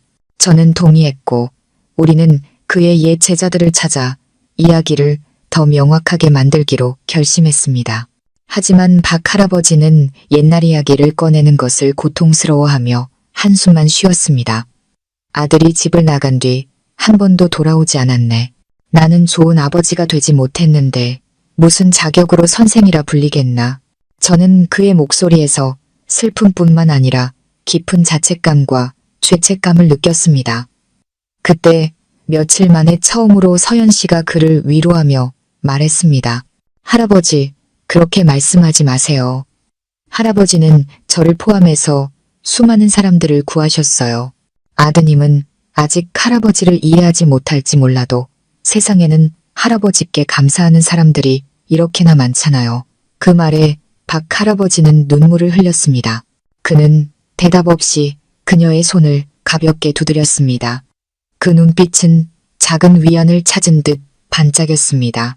저는 늙은 노인과 젊은 아가씨 두 사람을 바라보며 가슴이 먹먹해졌습니다. 저는 깨달았습니다. 이미 모든 것이 밝혀진 듯한 이 이야기 뒤에는 아직 열리지 않은 더 깊은 상처가 있다는 것을. 박 할아버지는 마을 여인들의 안식처일 뿐만 아니라 그 자신이야말로 치유가 필요한 한 사람이었습니다. 그리고 저는 직감했습니다. 집을 나간 그의 아들에 대한 진실이 머지않아 드러나 이 파란만장한 이야기의 새로운 전환점이 될 것이라는 것을. 기사가 퍼져나간 이후 우리 마을은 더 이상 예전처럼 평화롭지 않았습니다. 그 허름한 집을 찾아오는 사람은 날마다 늘어났습니다.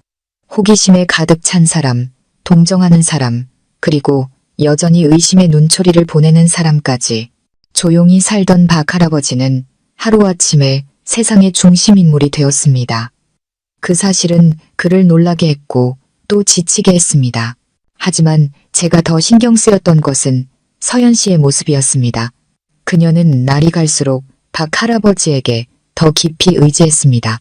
저는 서연 씨가 밥을 짓고 옷을 꿰매고 심지어 가녀린 손으로 지붕을 고치는 등 살림을 도맡아 하는 것을 보았습니다. 그 모습을 보고 있으면 마치 효심 깊은 딸이 늙은 아버지를 봉양하는 것 같았습니다. 서연 씨는 거의 웃지 않았지만 박 할아버지 곁에 있을 때면 그녀의 눈빛은 이상하리만치 따뜻했습니다. 어느 날 오후 제가 찾아갔다가 우연히 그들의 대화를 엿듣게 되었습니다. 서연 씨가 조용히 물었습니다. 할아버지, 언젠가 아드님이 돌아올 거라고 생각하세요? 박 할아버지는 한참을 침묵하다가 한숨을 쉬었습니다. 이제 그런 기대는 안 하네. 그 녀석이 집 나간 지가 벌써 30년이 넘었어. 편지 한 통, 전화 한 통 없었지. 만약 아직 나를 아버지로 생각했다면 진작에 돌아왔을 게야. 그의 목소리가 메었고 서연 씨는 고개를 숙인 채 말이 없었습니다. 저는 그 대화를 들으며 가슴이 미어졌습니다. 그의 마음속에 자리한 결코 아물지 않는 깊은 상처를 느낄 수 있었습니다. 며칠 뒤 뜻밖의 인물이 마을 어귀에 나타났습니다. 말끔하게 차려입은 어딘가 성공한 듯한 분위기의 한 남자가 낡은 승용차를 몰고 나타났습니다. 마을 사람들은 옹성거리며 그가 누구인지 궁금해했습니다. 그가 박 할아버지 댁으로 가는 길을 묻자 사람들의 호기심은 더욱 커졌습니다. 저도 그때 그 자리에 있었습니다. 남자는 차를 세우고 제게 다가와 공손하게 물었습니다. 실례지만 박철수 어르신 댁으로 가는 길이 이쪽이 맞습니까? 저는 순간 멈칫하며 되물었습니다. 누구신지요? 남자는 씁쓸하게 웃었습니다. 저는 박성민이라고 합니다. 그분의 아들입니다. 그 말에 저는 그 자리에 얼어붙었습니다. 지난 수십 년간 온 마을이 그의 아들은 소식이 끊겼다고 믿었는데 이런 날이 올 줄은 아무도 몰랐습니다. 저는 그의 얼굴을 자세히 뜯어보았습니다. 깊고 슬픈 눈매가 박 할아버지를 꼭 닮아 있었습니다. 저는 복잡한 마음으로 길을 안내했습니다. 성민 씨가 마당으로 들어섰을 때 박 할아버지는 낡은 대나무 소쿠리를 엮고 계셨습니다. 발소리를 들은 할아버지가 고개를 들었습니다. 그의 흐릿했던 눈이 갑자기 커졌습니다. 손에 들고 있던 소쿠리가 바닥으로 떨어졌습니다. 그는 벌벌 떨며 일어서더니 갈라진 목소리로 말했습니다. 네가 정말 내 아들이냐? 성민 씨가 빠르게 다가가 그의 앞에 털썩 무릎을 꿇었습니다. 아버지, 저예요. 제가 너무 늦게 왔어요. 그 광경에 저와 서연 씨는 눈물을 흘리고 말았습니다. 박 할아버지는 떨리는 손으로 아들의 얼굴을 어루만졌습니다. 눈물이 쉴 새 없이 흘러내렸습니다. 그는 울며 아들을 나무랐습니다. 왜 이제야 왔느냐? 내가 얼마나 기다렸는데 나는 네가 죽은 줄로만 알았다. 성민 씨가 흐느꼈습니다. 죄송해요, 아버지. 타지에서 사업하다 빚을 지고 차마 돌아올 수가 없었어요. 나중에 다시 일어섰지만 아버지를 마주할 용기가 나지 않았어요. 그런데 신문에서 아버지 소식을 읽고 더는 도망칠 수 없다는 걸 알았어요. 늦었지만 꼭 돌아와야만 했어요. 서연 씨는 구석에서 조용히 눈물을 훔치고 있었습니다. 부자의 상봉을 바라보는 그녀의 눈에는 기쁨과 함께 서러움이 어려 있었습니다. 그녀는 조용히 밖으로 나가 그들만의 공간을 만들어 주었습니다. 저는 그녀를 따라 나갔습니다. 서연 씨는 감나무 아래 서서 조용히 눈물을 닦고 있었습니다. 제가 물었습니다. 왜 울어요? 그녀는 억지로 웃어 보였습니다. 할아버지를 보니 기뻐서요. 하지만 제 처지가 서러워서 사람들은 잃어버린 부모를 다시 찾을 수도 있는데 저는 언제쯤 다시 집으로 돌아갈 용기를 낼 수 있을지 모르겠어요. 저는 할 말을 잃었습니다. 서연 씨의 아픔 역시 누구보다 깊었습니다. 저는 그저 언젠가 돌아갈 수 있을 거예요.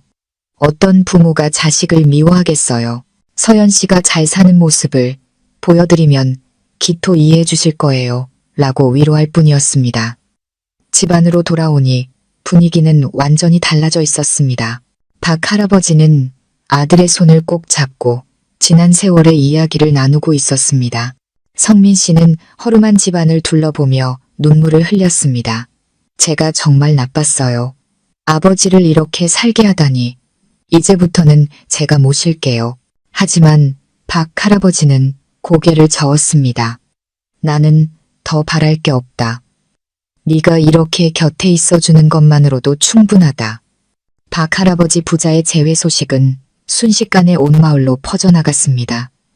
사람들은 수군거렸습니다. 어떤 이는 자기 일처럼 기뻐했고 어떤 이는 수십 년 만에 나타난 걸 보니 아비가 유명해진 냄새를 맡고 온 게 틀림없다며 혀를 찼습니다. 그 모진 말에 성민 씨는 고개를 숙인 채 아무 대꾸도 하지 않았지만 저는 그의 눈에서 진심 어린 후회를 읽을 수 있었습니다. 그 후 며칠간 성민 씨는 마을에 머물며 집을 수리하고 살림살이를 새로 들였습니다. 박 할아버지는 마치 몇 년은 젊어진 듯 얼굴에 웃음꽃이 피었습니다. 서연 씨도 성민 씨와 점차 가까워졌습니다. 그녀에게 박 할아버지는 은인이자 두 번째 아버지였기에 성민 씨를 친오빠처럼 여겼습니다. 하지만 모든 것이 순탄하지만은 않았습니다. 어느 날 저녁 제가 성민 씨와 차를 마시는데 그가 속마음을 털어놓았습니다. 민준 씨, 솔직히 말씀드리면 아직 걱정이 하나 있습니다. 저 도시에 아내와 아이가 있습니다. 아직 아버지에 대한 자세한 이야기는 못했습니다. 만약 알게 되면 집안 체면 깎인다고 반대할까봐 두렵습니다. 아버지가 또다시 상처받는 일은 없었으면 합니다. 저는 그 말을 듣고 마음이 무거워졌습니다. 그렇습니다. 세상은 불행한 여인들과 함께 사는 늙은 아버지를 쉽게 받아주지 않을 것입니다. 그날 밤 저는 많은 생각을 했습니다. 성민 씨의 귀화는 큰 전환점이지만 동시에 새로운 갈등의 시작이기도 했습니다. 과연 그는 세상의 시선 앞에서 아버지를 지켜낼 용기가 있을까? 아니면 또다시 아버지를 등지게 될까? 그리고 연약한 서연 씨는 이 재회한 가족 안에서 굳건한 버팀목을 찾을 수 있을까? 아니면 또다시 외톨이가 될까? 제가 복잡한 생각에 잠겨 있는 동안 다른 한편에서는 박 할아버지가 호롱불 옆에 앉아 먼 곳을 바라보고 있었습니다. 그는 아들의 귀환이 기쁨뿐만 아니라 새로운 시련을 가져올 것이라는 사실을 잘 알고 있었습니다. 하지만 그는 속으로 기도했습니다. 이번만은 아들이 다시는 자신을 떠나지 않기를. 성민 씨가 돌아온 후 며칠간 박 할아버지의 허름한 집에는 전에 없던 온기가 감돌았습니다. 아침이면 성민 씨는 아버지와 함께 지붕을 고치고 마당을 쓸었습니다. 서연 씨는 밥을 짓고 빨래를 했습니다. 저는 그 모습을 보며 소박하지만 따뜻한 진짜 가족 같다고 생각했습니다. 박 할아버지는 웃음이 많아졌고 걸음걸이도 한결 가벼워졌습니다. 그는 종종 이 늙은이가 죽기 전에 이런 호강을 누리는구나. 하늘이 도우셨지라고 중얼거렸습니다. 하지만 그 기쁨은 오래가지 못했습니다. 어느 날 오후 도시에서 온 승용차 한 대가 마을로 들어와 박 할아버지의 대문 앞에 멈춰 섰습니다. 차에서 내린 사람은 30 중반쯤 되어 보이는 세련된 차림의 여자와 10살 정도의 남자아이였습니다. 저는 보자마자 그들이 성민 씨의 아내와 아들이라는 것을 직감했습니다. 여자는 굳은 얼굴로 마당으로 성큼성큼 들어섰습니다. 성민 씨는 그 모습을 보고 얼굴색이 변하며 황급히 달려나갔습니다. 여보, 여긴 어쩐 일이야? 아내는 남편을 쏘아보더니 다 쓰러져가는 집을 훑어보며 쏘아붙였습니다. 신문이랑 인터넷에서 하도 떠들어대서 도저히 믿을 수가 없어서 직접 아들 데리고 와봤어요. 그때 부엌에서 일하던 박 할아버지가 소리를 듣고 나왔습니다. 손자를 보자마자 그의 얼굴이 환해지며 온화한 미소를 지었습니다. 네가 내 손주로구나. 하지만 여자는 미소 없이 차갑게 고개만 끄덕였습니다. 마당의 공기는 순식간에 얼어붙었습니다. 서연 씨는 구석에서 어쩔 줄 몰라 하다가 조용히 밥상을 내려놓고는 방해될까봐 텃밭으로 나가버렸습니다. 아내는 주위를 둘러보며 의심 가득한 눈으로 말했습니다. 성민 씨, 저는 도저히 이해가 안 돼요. 아버님이 왜 이런 곳에서 사시는지, 그리고 왜 밤마다 여자들이 찾아온다는 소문이 도는지, 이게 우리 집안 체면에 얼마나 흠집을 내는 일인지 알아요? 그 질문에 박 할아버지는 고개를 숙였고 성민 씨는 어쩔 줄 몰라 했습니다. 저는 옆에서 그의 난처함을 똑똑히 볼 수 있었습니다. 그는 우물쭈물하며 말했습니다. 여보, 소문이랑은 달라. 아버지는 그냥 아내가 말을 잘랐습니다. 변명하지 마세요. 저는 진실을 듣고 싶어요. 제가 나서려던 순간 박 할아버지가 쉬었지만 또렷한 목소리로 입을 열었습니다. 그 사람을 탓하지 말게. 다 내 탓이야. 그 여자들이 찾아온 건 나쁜 일 때문이 아니었네. 그저 마음속 괴로움을 털어놓고 울 곳이 필요했을 뿐이야. 나는 늙어서 잃을 게 없으니 그냥 들어준 것뿐일세. 여자는 순간 주춤했지만 여전히 미간을 찌푸렸습니다. 하지만 세상 사람들은 그렇게 단순하게 생각하지 않아요. 기사에 뭐라고 쓰여있든 저는 믿을 수 없어요.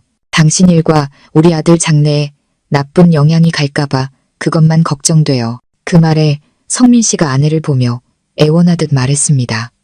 여보, 아버지는 아무 잘못 없으셔. 세상 평판 때문에 아버지를 외면할 수는 없잖아. 아버지가 수십 년을 이렇게 혼자 사셨어. 당신 눈으로 직접 봐. 그때 아이가 갑자기 박 할아버지에게 달려가 천진하게 물었습니다. 할아버지, 정말 밤마다 많은 사람들이 와서 울어요? 박 할아버지는 웃으며 손주의 머리를 쓰다듬었습니다. 그럼 실컷 울고 나면 마음이 가벼워지거든. 보다시피 다들 눈물만 남기고 돌아간단다. 그 순수한 대답에 아이는 고개를 끄덕였고 아이 엄마는 잠시 할 말을 잃은 듯 했습니다. 그날 저녁 온 가족이 밥상에 둘러앉았습니다. 수십 년 만에 처음으로 박 할아버지는 아들과 며느리, 손자와 함께 식사를 했습니다. 하지만 의심의 그림자가 드리워져 있어 분위기는 온전히 따뜻하지 못했습니다. 며느리는 밥을 몇 술 뜨다 말고 숟가락을 내려놓으며 단도직입적으로 말했습니다. 성민 씨, 저는 우리 아들이 이런 소문 속에서 자라게 할 수 없어요. 당신이 선택해야 해요. 여기 시골에 남아 아버님을 모시든가 아니면 도시에 돌아와 당신 일을 계속하든가. 더 이상 이 상태를 지속할 수는 없어요. 그 말은 성민 씨의 가슴에 비수처럼 꽂혔습니다. 그는 고개를 숙인 채 침묵했습니다. 그 말을 들은 박 할아버지는 한숨을 쉬며 며느리의 밥그릇에 반찬을 얹어주며 천천히 말했습니다. 내 말이 맞다. 저놈도 가정이 있고 앞날이 창창하지. 나 때문에 그르치게 할 수는 없지. 그렇다면 그냥 예전처럼 나 혼자 여기서 살면 되네.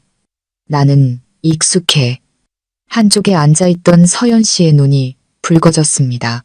그녀는 입술을 꽉 깨물다가 마침내 터뜨렸습니다. 성민 아저씨에게 그런 선택을 강요해서는 안 돼요.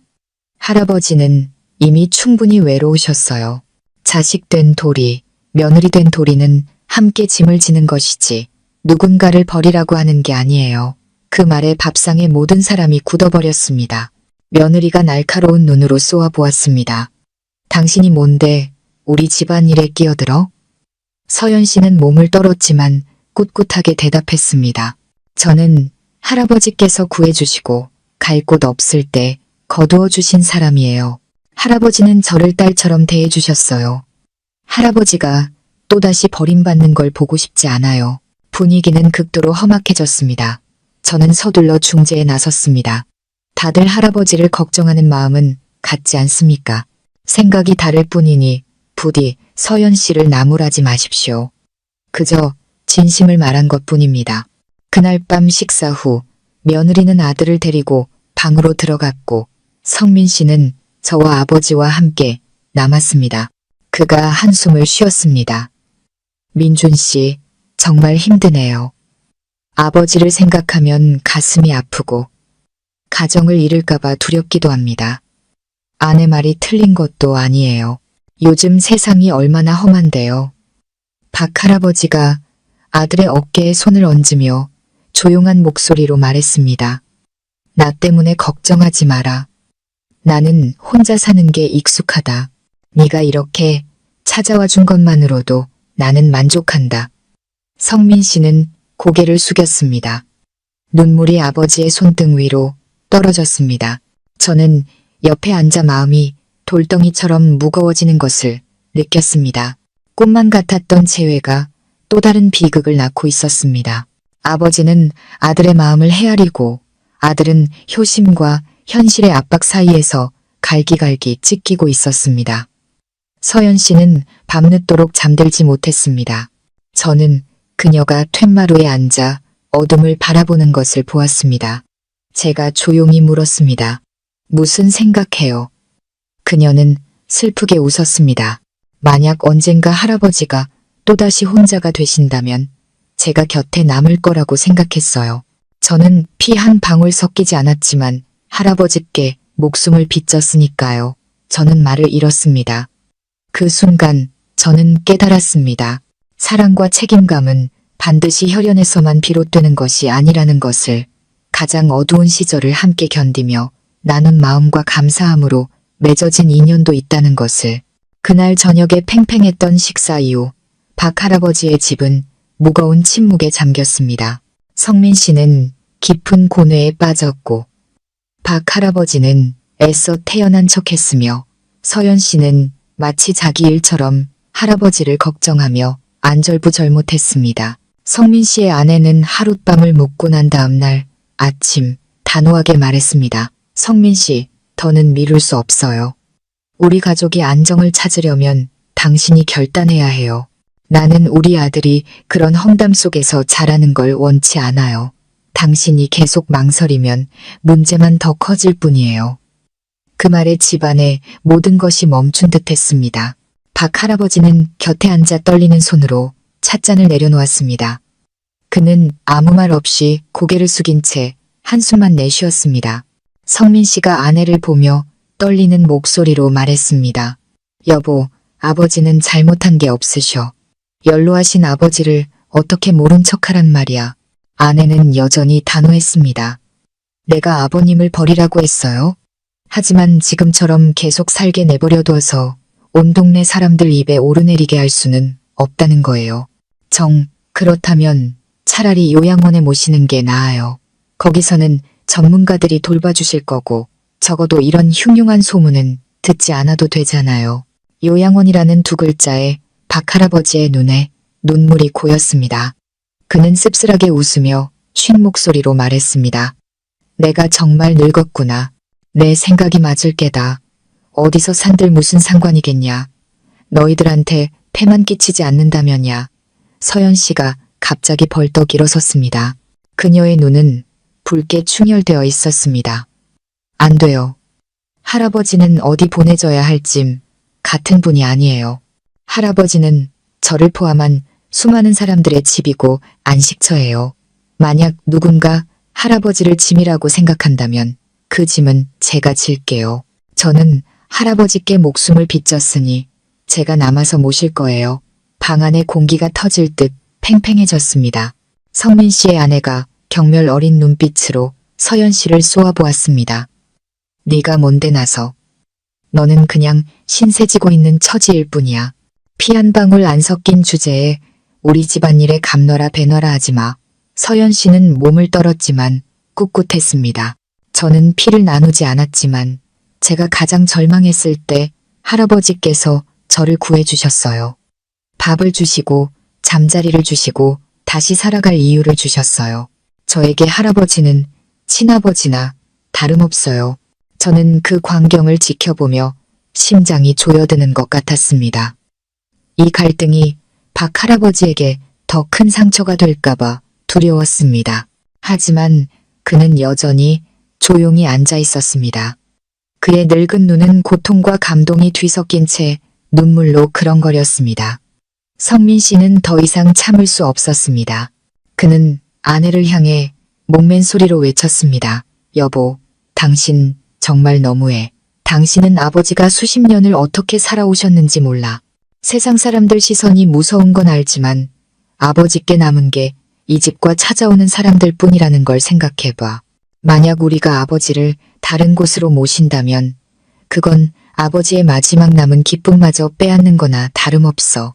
아내는 침묵했지만 그 눈빛은 여전히 단단했습니다. 저는 그녀의 마음속에 있는 두려움을 이해할 수 있었습니다. 여론에 대한 공포, 남편의 사회생활에 미칠 영향에 대한 걱정, 그것은 요즘 사회에서 흔히 볼 수 있는 모습이었습니다.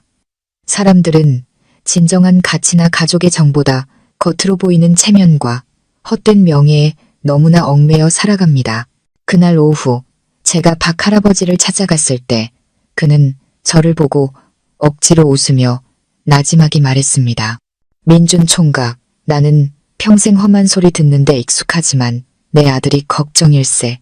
아내와 아버지 사이에서 얼마나 힘들겠나. 나는 그 녀석이 결국 가장 쉬운 길을 택해서 나를 또다시 버릴까봐 그게 두렵네. 그의 목소리가 갈라졌고 눈빛은 먼 곳을 향했습니다. 저는 위로하고 싶었지만 무슨 말을 해야 할지 몰랐습니다. 할아버지, 무슨 일이 있어도 할아버지 곁에는 저희가 있잖아요. 서연 씨도 있고 김 여사님도 있고 할아버지께 도움받았던 모든 사람들이 있어요. 할아버지는 절대 혼자가 아니에요. 그 말에 그는 조용히 고개를 끄덕였습니다. 눈가가 촉촉해졌습니다. 그날 밤 뜻밖의 일이 일어났습니다. 서연 씨가 방을 청소하다가 침대 밑에 숨겨져 있던 낡은 나무 상자를 발견했습니다. 호기심에 열어보니 안에는 낡은 사진 몇 장과 누렇게 변색된 편지들, 그리고 여러 장의 상장이 들어있었습니다. 그녀가 그것을 들고 나오자 박 할아버지는 멍하니 바라보다가 굵은 눈물을 뚝뚝 흘렸습니다. 제가 집어들어 살펴보니 그것은 할아버지가 교사로 재직하던 시절의 상장과 사진들이었습니다. 편지에는 옛 제자들이 쓴 감사의 글이 가득했습니다. 그중 한 통의 편지는 제 가슴을 먹먹하게 만들었습니다. 선생님, 그의 선생님 덕분에 제가 어리석은 생각을 버릴 수 있었습니다. 만약 선생님이 아니었다면 저는 아마 이 세상에 없었을 겁니다. 평생 그 은혜 잊지 않겠습니다. 서연 씨는 편지 뭉치를 끌어안고 흐느꼈습니다. 할아버지는 저뿐만 아니라 옛날부터 이렇게나 많은 사람들을 구해오셨군요. 할아버지는 정말 자랑스러운 분이에요. 누구도 할아버지를 짐이라고 부를 자격 없어요. 그때 성민 씨가 방에서 나왔습니다. 모든 것을 본 그는 편지를 집어들고 눈이 붉어졌습니다. 아버지, 왜 한 번도 말씀 안 하셨어요?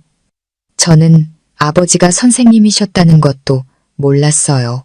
제가 정말 불효자식입니다. 박 할아버지는 조용히 고개를 저었습니다.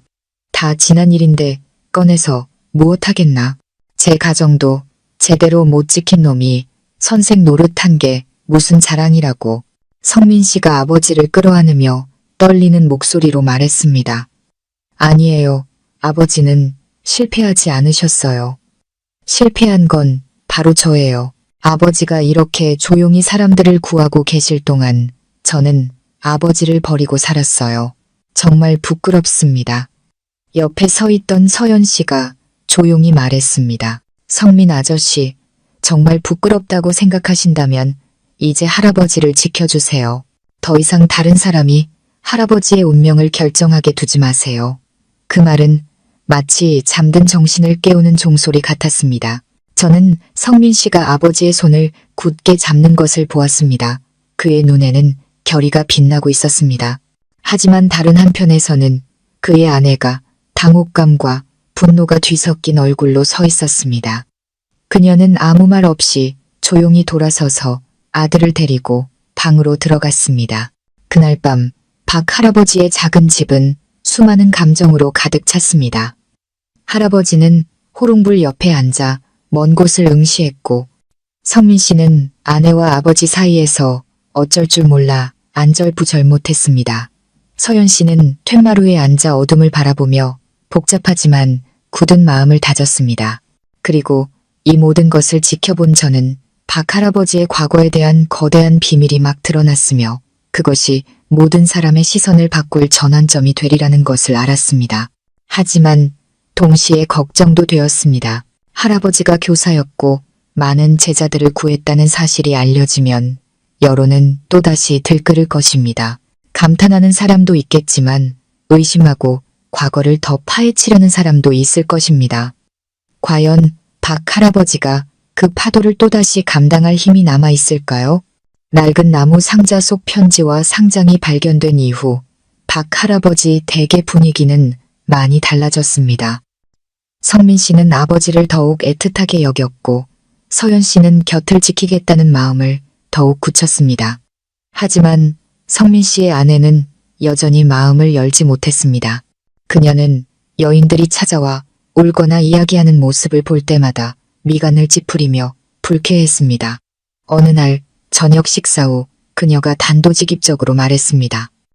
성민 씨, 난 더 이상 이 꼴 못 봐요. 당신이 아버님을 모시는 건 반대하지 않겠지만 아버님이 계속 저렇게 여자들을 집으로 들이시는 건 안 돼요. 우리에겐 아들도 있고 지켜야 할 집안 체면이 있어요.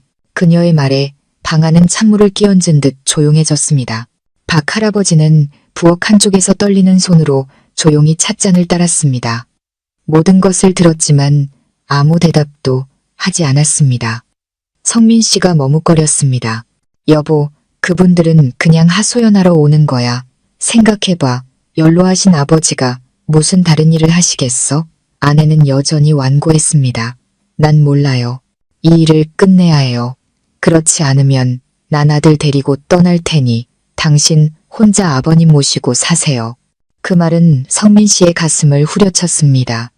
그는 눈이 붉어진 채 침묵했습니다. 그 모습을 본 박 할아버지가 한숨을 쉬며 슬픈 목소리로 말했습니다. 며느리 말이 맞다. 내가 늙어서 짐이 되었구나. 나 때문에 너희 가정이 깨진다면 나는 평생 한을 품고 살 게다. 서연 씨가 그 순간 울음을 터뜨리며 할아버지 앞에 무릎을 꿇었습니다. 할아버지, 그렇게 말씀하지 마세요. 할아버지가 무슨 죄가 있다고 모든 걸 짊어지려 하세요. 찾아오는 분들은 고통스러워서 기댈 곳이 없기 때문이에요. 할아버지는 그분들의 마지막 안식처인데 어떻게 그게 나쁜 일이 될 수 있어요? 숨막히는 긴장감이 흘렀습니다. 저는 지켜보면서 가슴이 조여드는 것 같았습니다. 양쪽 모두 일리가 있었습니다. 아내는 여론이 두려웠고 서연 씨는 자신의 아픔을 통해 할아버지를 이해하고 있었습니다. 바로 그때 문을 두드리는 소리가 났습니다. 고단해 보이지만 눈빛만은 맑은 중년의 남자가 들어섰습니다. 그는 공손하게 인사했습니다. 실례합니다. 박철수 선생님을 뵈러 왔습니다. 저는 선생님의 옛 제자입니다. 모두가 놀랐습니다. 박 할아버지가 고개를 들자 눈에 눈물이 고였습니다. 네가 복남이 아니냐? 공부 그만두려던 그 복남이? 남자는 고개를 끄덕이며 눈물을 왈칵 쏟았습니다. 네, 선생님, 접니다. 30년 만에야 다시 찾아뵐 용기를 냈습니다. 그 남자는 바로 옛 편지 속의 주인공 김복남이었습니다. 그는 자리에 앉아 거친 손으로 스승의 손을 꼭 잡았습니다. 선생님이 아니었다면 저는 아마 오늘 이 세상에 없었을 겁니다. 그때 집안이 너무 어려워 어리석은 생각을 했었지요. 선생님께서 밤새 저와 이야기하며 다시 생각하게 해주셨습니다. 선생님 덕분에 공부를 계속하고 취직해서 가정을 꾸렸습니다. 저는 선생님께 평생의 빚을 졌습니다. 모두가 할 말을 잃었습니다. 성민 씨는 굳은 채 눈물을 흘렸고 그의 아내는 순간 멈칫하며 눈빛이 부드러워졌습니다. 서연 씨는 소리내어 흐느꼈습니다. 복남 씨가 말을 이었습니다. 신문을 보고 세상이 선생님을 오해하고 있다는 걸 알았습니다. 도저히 참을 수가 없어 찾아왔습니다. 저는 세상에 말하고 싶습니다. 선생님은 저를 포함한 수많은 제자들을 구하셨다고. 지금 선생님을 찾아오는 저분들도 과거의 저처럼 그저 이야기를 들어주고 절망의 끝에서 손을 잡아줄 사람이 필요했을 거라고 저는 믿습니다. 그의 말은 모든 의심을 단칼에 베어버리는 듯 했습니다. 성민 씨의 아내는 침묵했고 얼굴이 붉어졌습니다. 그녀는 어쩔 줄 몰라 하며 말했습니다. 저는 아버님이 교사셨다는 것도 이렇게 많은 분들을 구하셨다는 것도 몰랐습니다. 박 할아버지는 눈물을 글썽이며 떨리는 목소리로 말했습니다. 내가 뭐 대단한 일을 했나.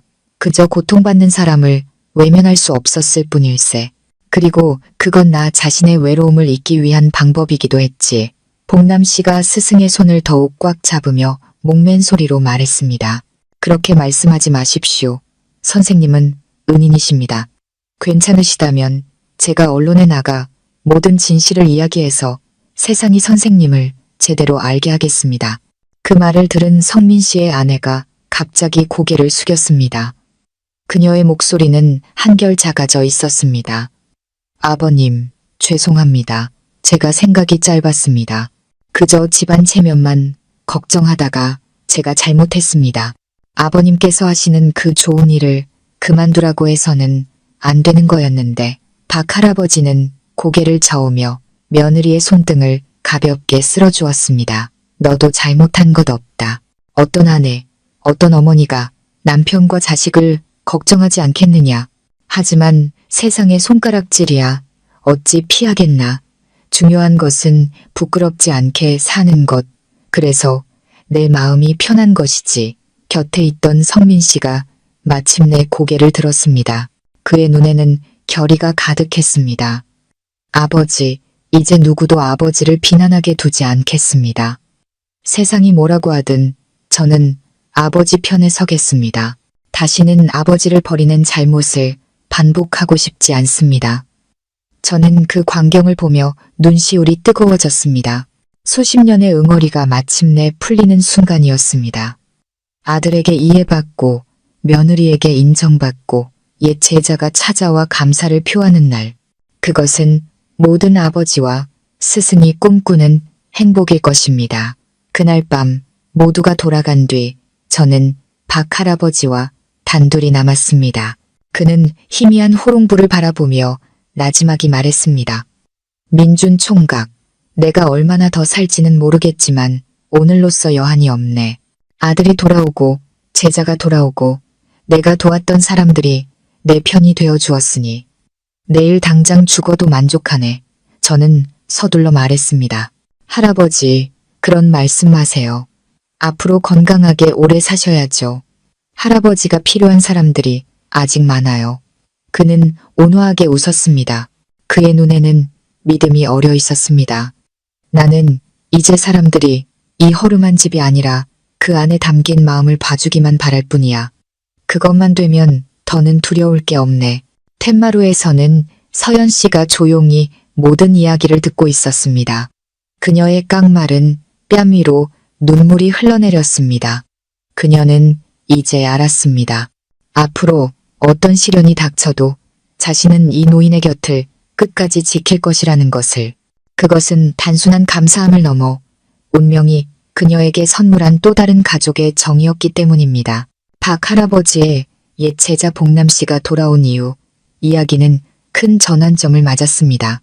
그는 스승을 찾아와 감사만 표한 것이 아니라 자신의 이야기를 언론에 제보하기로 결심했습니다.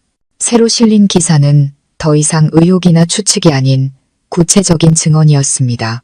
절망에 빠진 제자를 구했던 헌신적인 교사가 늙어서도 여전히 불행한 이들의 이야기를 들어주며 그들을 구원하고 있다는 내용이었습니다.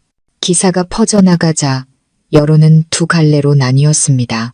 한쪽은 박 할아버지를 침묵의 치유자라 부르며 존경했고 다른 한쪽은 여전히 유명세를 얻기 위한 조작이라며 비아냥거렸습니다. 하지만 이번에 할아버지는 더 이상 혼자가 아니었습니다. 그의 곁에는 아들 성민 씨와 서연 씨, 복남 씨, 그리고 제가 있었습니다. 우리는 함께 그를 변호했습니다. 하지만 여론이 한창 들끓던 그때 예기치 못한 사고가 발생했습니다. 그날 아침 저는 평소처럼 할아버지 댁에 들러 함께 장에 가려던 참이었습니다. 그런데 마당에 들어서자마자 서연 씨가 새파랗게 질린 얼굴로 뛰쳐나왔습니다. 민준 아저씨, 할아버지가 쓰러지셨어요. 저는 급히 방으로 뛰어들어갔습니다. 박 할아버지는 자리에 누워 얼굴이 창백했고 숨소리마저 희미했습니다. 우리는 즉시 성민 씨에게 연락하고 할아버지를 군립병원으로 옮겼습니다. 차 안에서 서연 씨는 할아버지의 손을 붙잡고 흐느꼈습니다. 할아버지, 저를 두고 가시면 안 돼요. 아직 아무것도 보답해드리지 못했단 말이에요. 저는 옆에 앉아 심장이 미친 듯이 뛰는 것을 느끼며 그저 깡마른 손을 꽉 잡고 그가 이겨내기만을 기도할 뿐이었습니다. 병원에 도착하자 의사인 준호가 직접 할아버지를 진찰했습니다. 그는 미간을 찌푸리며 제게 조용히 말했습니다. 신부전이 심각한 상태야. 연세도 있으시고 입원해서 지켜봐야 해. 하지만 더 중요한 건 정신적인 안정이야. 그동안 너무 많은 스트레스를 견디셨고 아픔을 속에만 담아두셨어. 그 말을 듣자 제 눈가가 뜨거워졌습니다. 수십 년간 할아버지는 다른 사람들의 버팀목이 되어 주었지만 정작 그의 버팀목은 누구였을까요? 할아버지가 입원해 있는 동안 서연 씨는 거의 병상을 떠나지 않았습니다. 그녀는 물수건을 갈고 죽을 떠먹이고 할아버지의 손발을 주물렀습니다. 성민 씨도 곁을 지키며 때때로 몰래 고개를 돌려 눈물을 닦았습니다. 성민 씨의 아내는 처음 며칠간 거리를 두었지만 점차 변하기 시작했습니다. 그녀는 할아버지와 서연 씨 사이의 끈끈한 정을 직접 보았고 복남 씨의 이야기를 들었으며 할아버지를 걱정하며 찾아오는 마을 사람들의 눈빛을 보았습니다. 그 모든 것이 그녀의 마음을 움직였습니다. 어느 날 병실에 저와 서연 씨 그리고 그녀만 남았을 때 그녀가 조용히 입을 열었습니다. 제가 잘못 생각했어요. 아버님을 그저 짐이라고만 여겼어요. 세상 사람들 시선이 너무 무서워서 눈이 멀었었나 봐요. 아버님이 이렇게 누워 계신 걸 보니 이제야 알겠어요. 그 어떤 평판도 생명과 가족의 정보다 중요할 수는 없다는 걸요. 그녀는 눈물을 글썽였습니다. 그 말에 서연 씨가 그녀의 손을 잡으며 목맨 소리로 말했습니다. 할아버지는 사랑 말고는 아무것도 필요 없으세요. 형님이 할아버지를 사랑해 주시면 할아버지는 정말 기뻐하실 거예요. 박 할아버지의 입원 소식은 온 마을로 퍼져나갔습니다. 사람들은 더 이상 험담을 하지 않고 너도 나도 병문안을 왔습니다. 김 여사님은 지팡이를 짚고 귤한 상자를 들고 왔고 김씨 아저씨는 쌀 몇 킬로그램을 떡집 아주머니는 서연 씨의 손에 약값에 보태라며 돈을 쥐어주었습니다. 모두가 저렇게 덕을 쌓고 사셨으니 이토록 많은 사람이 걱정하는 계지라고 말했습니다. 그 며칠 동안 복남 씨도 자주 찾아왔습니다. 그는 병상 곁에 앉아 스승에게 자신의 가족과 직장 이야기를 들려주었습니다. 박 할아버지는 희미하게 미소 지으며 제자의 손을 꼭 잡았습니다. 마치 옛날의 자부심을 되찾은 듯했습니다. 한 번은 그가 힘겹게 속삭였습니다. 나는 내 인생이 실패했다고 생각했는데 오늘 내 모습을 보니 마음이 놓이는구나. 복남 씨는 눈물을 흘리며 고개를 숙였습니다. 아닙니다. 선생님은 한 번도 실패하지 않으셨습니다. 선생님이 아니었다면 오늘의 저도 없었을 겁니다. 그 말에 병실 안 모두가 침묵했습니다. 저는 성민 씨를 보았습니다. 그의 눈에도 눈물이 맺혀 있었습니다. 저는 그 순간 그의 마음속에 자리한 거대한 후회를 느낄 수 있었습니다. 어느 날 오후 창문으로 햇살이 비쳐들 때 박 할아버지가 모두를 불렀습니다. 그의 목소리는 쉬었지만 또렷했습니다. 얘들아, 내가 늙어서 살 날이 얼마 남지 않았지만 한 가지는 꼭 말해주고 싶다. 세상의 손가락질을 두려워하지 마라. 부끄럽지 않게 살고 서로 진심으로 아끼면 세상이 뭐라든 상관없다. 나는 평생 사람들 입이 무서워 외롭게 살았다. 이제 보니 그게 얼마나 부질없는 짓이었는지 알겠다. 서연 씨가 할아버지의 손에 얼굴을 묻고 울음을 터뜨렸습니다. 할아버지, 저희가 효도할 수 있게 꼭 살아주셔야 해요. 저희를 버리시면 안 돼요. 성민 씨도 아버지의 손을 잡고 흐느꼈습니다. 아버지, 약속할게요. 이제 다시는 아버지 곁을 떠나지 않을게요. 세상이 뭐라고 하든 제가 아버지를 지켜드릴게요. 그의 아내도 처음으로 할아버지의 침대 앞에 무릎을 꿇고 눈물을 흘렸습니다. 아버님, 죄송해요. 제가 너무 이기적이었어요. 이제부터는 남편과 함께 아버님을 모실게요. 병실은 눈물바다가 되었습니다. 박 할아버지는 미소 지었습니다. 그의 눈에도 눈물이 고여 있었습니다. 그는 속삭였습니다. 그것으로 나는 만족한다.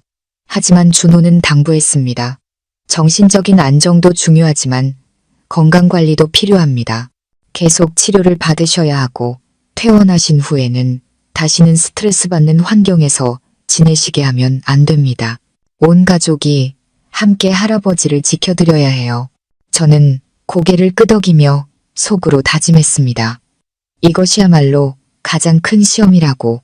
병이 아니라 믿음을 지키고 누구도 더 이상 헛소문의 공포 속에서 살지 않게 하는 것이라고. 그날 밤 모두가 돌아간 뒤 저는 할아버지 곁에 남았습니다. 그는 저를 보며 온화하게 웃었습니다. 민준 총각, 고맙네. 자네가 아니었다면 나는 누명을 벗지도 아들을 다시 보지도 못했을 걸세. 내가 여전히 가치 있는 사람이라는 것도 몰랐을 테고. 저는 서둘러 대답했습니다. 할아버지, 그런 말씀 마세요. 할아버지가 수많은 사람들을 구하셨으니 이제는 저희가 할아버지를 돌봐드릴 차례예요. 그는 조용히 고개를 끄덕이며 눈을 감았습니다.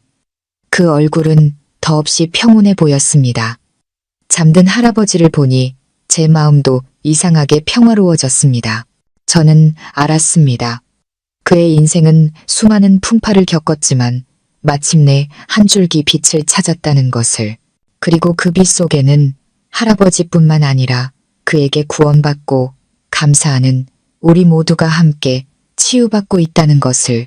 거의 한 달간의 입원 끝에 박 할아버지의 건강은 점차 회복되었습니다. 서연 씨와 성민 씨, 그리고 며느리의 정성 어린 간호 덕분에 할아버지는 한결 기운을 차렸고 얼굴빛도 좋아졌습니다. 준호가 퇴원해도 좋다고 했을 때 온 가족은 기쁨의 눈물을 흘렸습니다.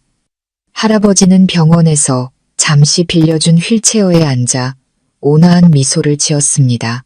이 늙은이가 죽기 전에 이런 날을 보다니 여한이 없네. 할아버지가 돌아오시던 날 온 마을 사람들이 몰려나와 그를 맞았습니다. 더 이상 예전처럼 비난하거나 의심하는 사람은 아무도 없었습니다. 대신 그들은 집에서 기른 채소, 쌀 한 줌, 과일 바구니 등 저마다 정성이 담긴 선물을 들고 왔습니다. 김 여사님은 지팡이를 짚고 떨리는 손으로 할아버지의 손을 잡았습니다. 어르신, 이 마을이 어르신께 큰 빚을 졌습니다. 예전에는 저도 의심했지만 어르신이 병원에 누워 계신 걸 보고 깨달았습니다. 만약 어르신이 아니었다면 우리 중 많은 사람들이 살아갈 기회조차 없었을 겁니다. 박 할아버지는 온화하게 웃으며 손을 저었습니다. 내가 뭐 대단한 일을 했다고 그저 들어줬을 뿐인데. 하지만 그의 눈에 반짝이는 빛은 보는 이의 마음을 뭉클하게 했습니다.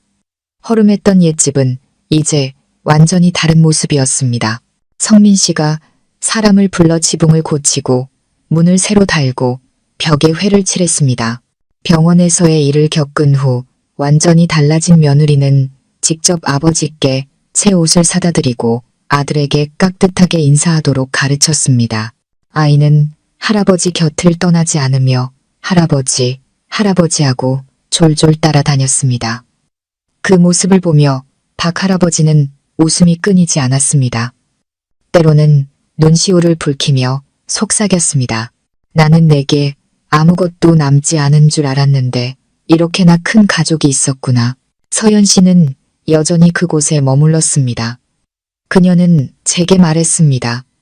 저는 할아버지를 친아버지처럼 생각해요. 언제까지나 곁에 있을 거예요. 저는 그녀를 보았습니다. 그 눈에는 더 이상 처음 봤을 때의 절망과 공포 대신 믿음과 강인함이 자리하고 있었습니다. 그녀는 사랑받고 다시 살아갈 기회를 얻음으로써 완전히 다른 사람이 되어 있었습니다. 그 후 언론은 계속해서 할아버지의 이야기를 다루었습니다. 하지만 이번에는 감동적인 이야기였습니다. 가난한 노인이 가르쳐준 경청의 교훈.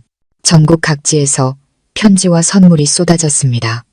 어떤 심리학자는 할아버지를 교단 없는 스승이라 칭했습니다. 부와 권력, 깊은 지식이 없어도 그저 진심으로 들어주는 마음 하나만으로도 다른 사람을 구원할 수 있다는 것을 사회에 가르쳐준 분이라고 말입니다. 어느 날 파출소에 이순경 형이 찾아왔습니다. 그는 할아버지와 차를 마시며 진지하게 말했습니다. 박 어르신, 처음에 저희가 문을 부수고 들어갔을 때 저도 어르신을 오해했습니다. 죄송합니다. 하지만 그 일 덕분에 진실이 밝혀질 수 있었습니다. 이제 이 동네 사람 모두가 어르신이 어떤 분인지 압니다. 박 할아버지는 온화하게 웃었습니다. 이순경이 잘못한 게 뭐 있나. 그 일 덕분에 나도 더는 숨어 살 수만은 없다는 걸 알게 됐지. 때로는 험한 소문이 진실을 찾는 기회가 되기도 하는 법이야. 그 대화를 들으며 저는 문득 깨달았습니다. 인생에는 참으로 오묘한 이치가 있다는 것을, 때로는 불행처럼 보이는 일이 새로운 문을 열어주기도 한다는 것을. 어느 날 오후 할아버지가 툇마루에 앉아 골목에서 뛰노는 아이들을 바라보던 모습이 기억납니다. 그는 제게 조용히 말했습니다. 민준 총각, 그거 아는가? 내가 옛날에 학생들을 가르칠 때 가장 중요한 것은 성적이 아니라 사람이 되는 것이라고 늘 말했지. 이 나이가 되어 보니 사람이 된다는 게 참으로 어렵더군. 하지만 서로를 아끼고 서로의 이야기에 귀 기울일 줄만 안다면 인생의 고통도 조금은 덜 수 있을 게야. 저는 그 말을 들으며 가슴이 찡해지는 것을 느꼈습니다. 아마 그것이 할아버지의 삶이 우리 모두에게 남긴 가장 큰 메시지일 것입니다. 성민 씨는 곧바로 도시로 돌아가지 않고 시간을 쪼개 시골에 머물며 아버지를 돌보고 남은 시간에만 일을 했습니다. 처음에는 받아들이기 힘들어했던 아내도 변했습니다. 그녀는 종종 아들에게 할아버지가 많은 사람들을 사랑했으니 너도 할아버지를 사랑해야 한다고 가르쳤습니다. 아이는 할아버지와 더욱 가까워졌고 학교에서 돌아오면 늘 할아버지에게 달려가 하루 일과를 자랑했습니다. 어느 날 저녁 온 가족이 모여 있을 때 성민 씨가 말했습니다. 아버지, 저희와 함께 도시로 가셔서 사시죠. 거기는 병원도 가깝고 저희가 바로 곁에 있잖아요. 더는 이런 낡은 집에 사실 필요 없어요. 박 할아버지는 한참을 침묵하다가 미소 지었습니다. 나는 여기가 익숙하네. 이 집은 낡았지만 수많은 사람들이 울고 웃으며 찾아왔던 곳이야. 여기를 떠나면 마치 그들을 버리는 것 같아 마음이 편치 않을 게다. 나는 그냥 여기서 살 테니 너희가 자주 찾아오너라. 그것만으로도 나는 기쁘다. 그 말을 들은 서연 씨가 덧붙였습니다. 성민 아저씨, 걱정 마세요. 제가 할아버지와 함께 있을게요. 할아버지는 절대 다시 외롭지 않으실 거예요. 그 말에 박 할아버지는 서연 씨를 돌아보았습니다. 그 눈빛은 마치 친딸을 보는 것처럼 따뜻했습니다. 시간은 흘러 우리 마을은 다시 평화를 되찾았습니다. 하지만 그 사건 이후 마을 사람들은 경청의 의미, 노인과 불행한 이들을 대하는 태도에 대해 다시 생각하게 되었습니다. 사람들은 악의적인 소문을 퍼뜨리는 대신 서로를 도울 방법을 찾기 시작했습니다. 저는 종종 이웃들로부터 박 할아버지 덕분에 우리 마을 전체가 큰 교훈을 얻었다는 말을 들었습니다. 할머니의 기일에 성민 씨의 가족과 서연 씨, 그리고 김 여사님이 모두 모여 향을 피웠습니다. 박 할아버지는 제사상 앞에 서서 눈물을 글썽였습니다. 여보, 나 드디어 자식들 곁에서 복을 누리게 됐소. 피 한 방울 섞이지 않았지만 나를 아버지처럼 따르는 아이도 있소. 이제 더는 바랄 게 없구려. 그 말을 듣는 사람 모두가 눈물을 흘렸습니다. 그날 밤 저는 이 모든 이야기를 기록했습니다. 만약 언젠가 누군가 제게 박 할아버지로부터 무엇을 배웠냐고 묻는다면 저는 이렇게 대답할 것입니다. 저는 인생에서 가장 중요한 것은 부와 명예가 아니라 진심으로 듣고 사랑하는 법이라는 것을 배웠다고. 따뜻한 격려 한마디, 귀 기울여주는 마음 하나가 때로는 한 사람의 생명을 구할 수 있다고. 7순이 넘은 노인이 허름한 집에서 자신의 온 생애를 통해 그 사실을 증명해 주셨다고 말입니다. 그리고 언젠가 그가 눈을 감는 날 그는 분명 평온하게 떠날 것이라 믿습니다. 눈에 보이지는 않지만 세상 그 무엇보다 귀한 유산, 바로 사람의 정을 남기고 말입니다. 박 할아버지의 삶은 소박하게 막을 내렸지만 그의 이야기는 우리에게 많은 생각을 남깁니다. 7순 넘은 노인이 허름한 집에서 재산도 권력도 없이 살았지만 수많은 사람들의 버팀목이 되었습니다. 그는 돈이나 힘이 아닌 오직 들어주는 마음 하나만을 사용했습니다. 그리고 바로 그 경청이 수많은 생명을 구하고 절망의 구렁텅이에 빠진 이들을 빛으로 이끌었습니다. 이 이야기는 우리에게 상기시켜줍니다. 오늘날 우리 사회에서 모두가 비싼 선물이나 화려한 식사를 원하는 것은 아니라고. 어떤 이들은 그저 앉아서 자신의 이야기를 하고 이해받고 실컷 울고 그럼에도 불구하고 자신이 여전히 가치 있는 존재라고 믿을 수 있는 장소가 필요할 뿐입니다. 박 할아버지는 그 단순해 보이는 일을 통해 기적을 만들어냈습니다. 그는 진정한 인간애란 물질이 아닌 공감과 나눔에 있다는 것을 보여주었습니다. 이 이야기를 통해 우리는 또 다른 교훈을 얻습니다. 헛소문은 한 사람을 죽일 수도 있지만 진실과 선의는 결국 증명된다는 것. 어느 사회에나 의심의 눈초리와 모진 혀는 존재합니다. 하지만 우리가 충분한 인내심과 믿음을 가진다면 선함은 언젠가 인정받게 될 것입니다. 그리고 더 중요한 것은 평범한 일상을 살아가는 우리 자신입니다. 그저 지켜보며 험담만 할 것이 아니라 귀를 기울이고 손을 내미는 법을 배워야 합니다. 어쩌면 우리의 작은 관심, 따뜻한 말, 한마디, 귀 기울여주는 그 순간이 절망에 빠진 한 생명을 구할 수도 있기 때문입니다. 박 할아버지는 떠났지만 우리에게 가족의 정, 너그러움, 그리고 무엇보다 인간의 힘이라는 값진 유산을 남겼습니다. 우리 각자가 진심을 다해 살고 서로의 이야기에 귀 기울이며 나눈다면 이 세상의 고통과 외로움은 조금이나마 줄어들 것입니다.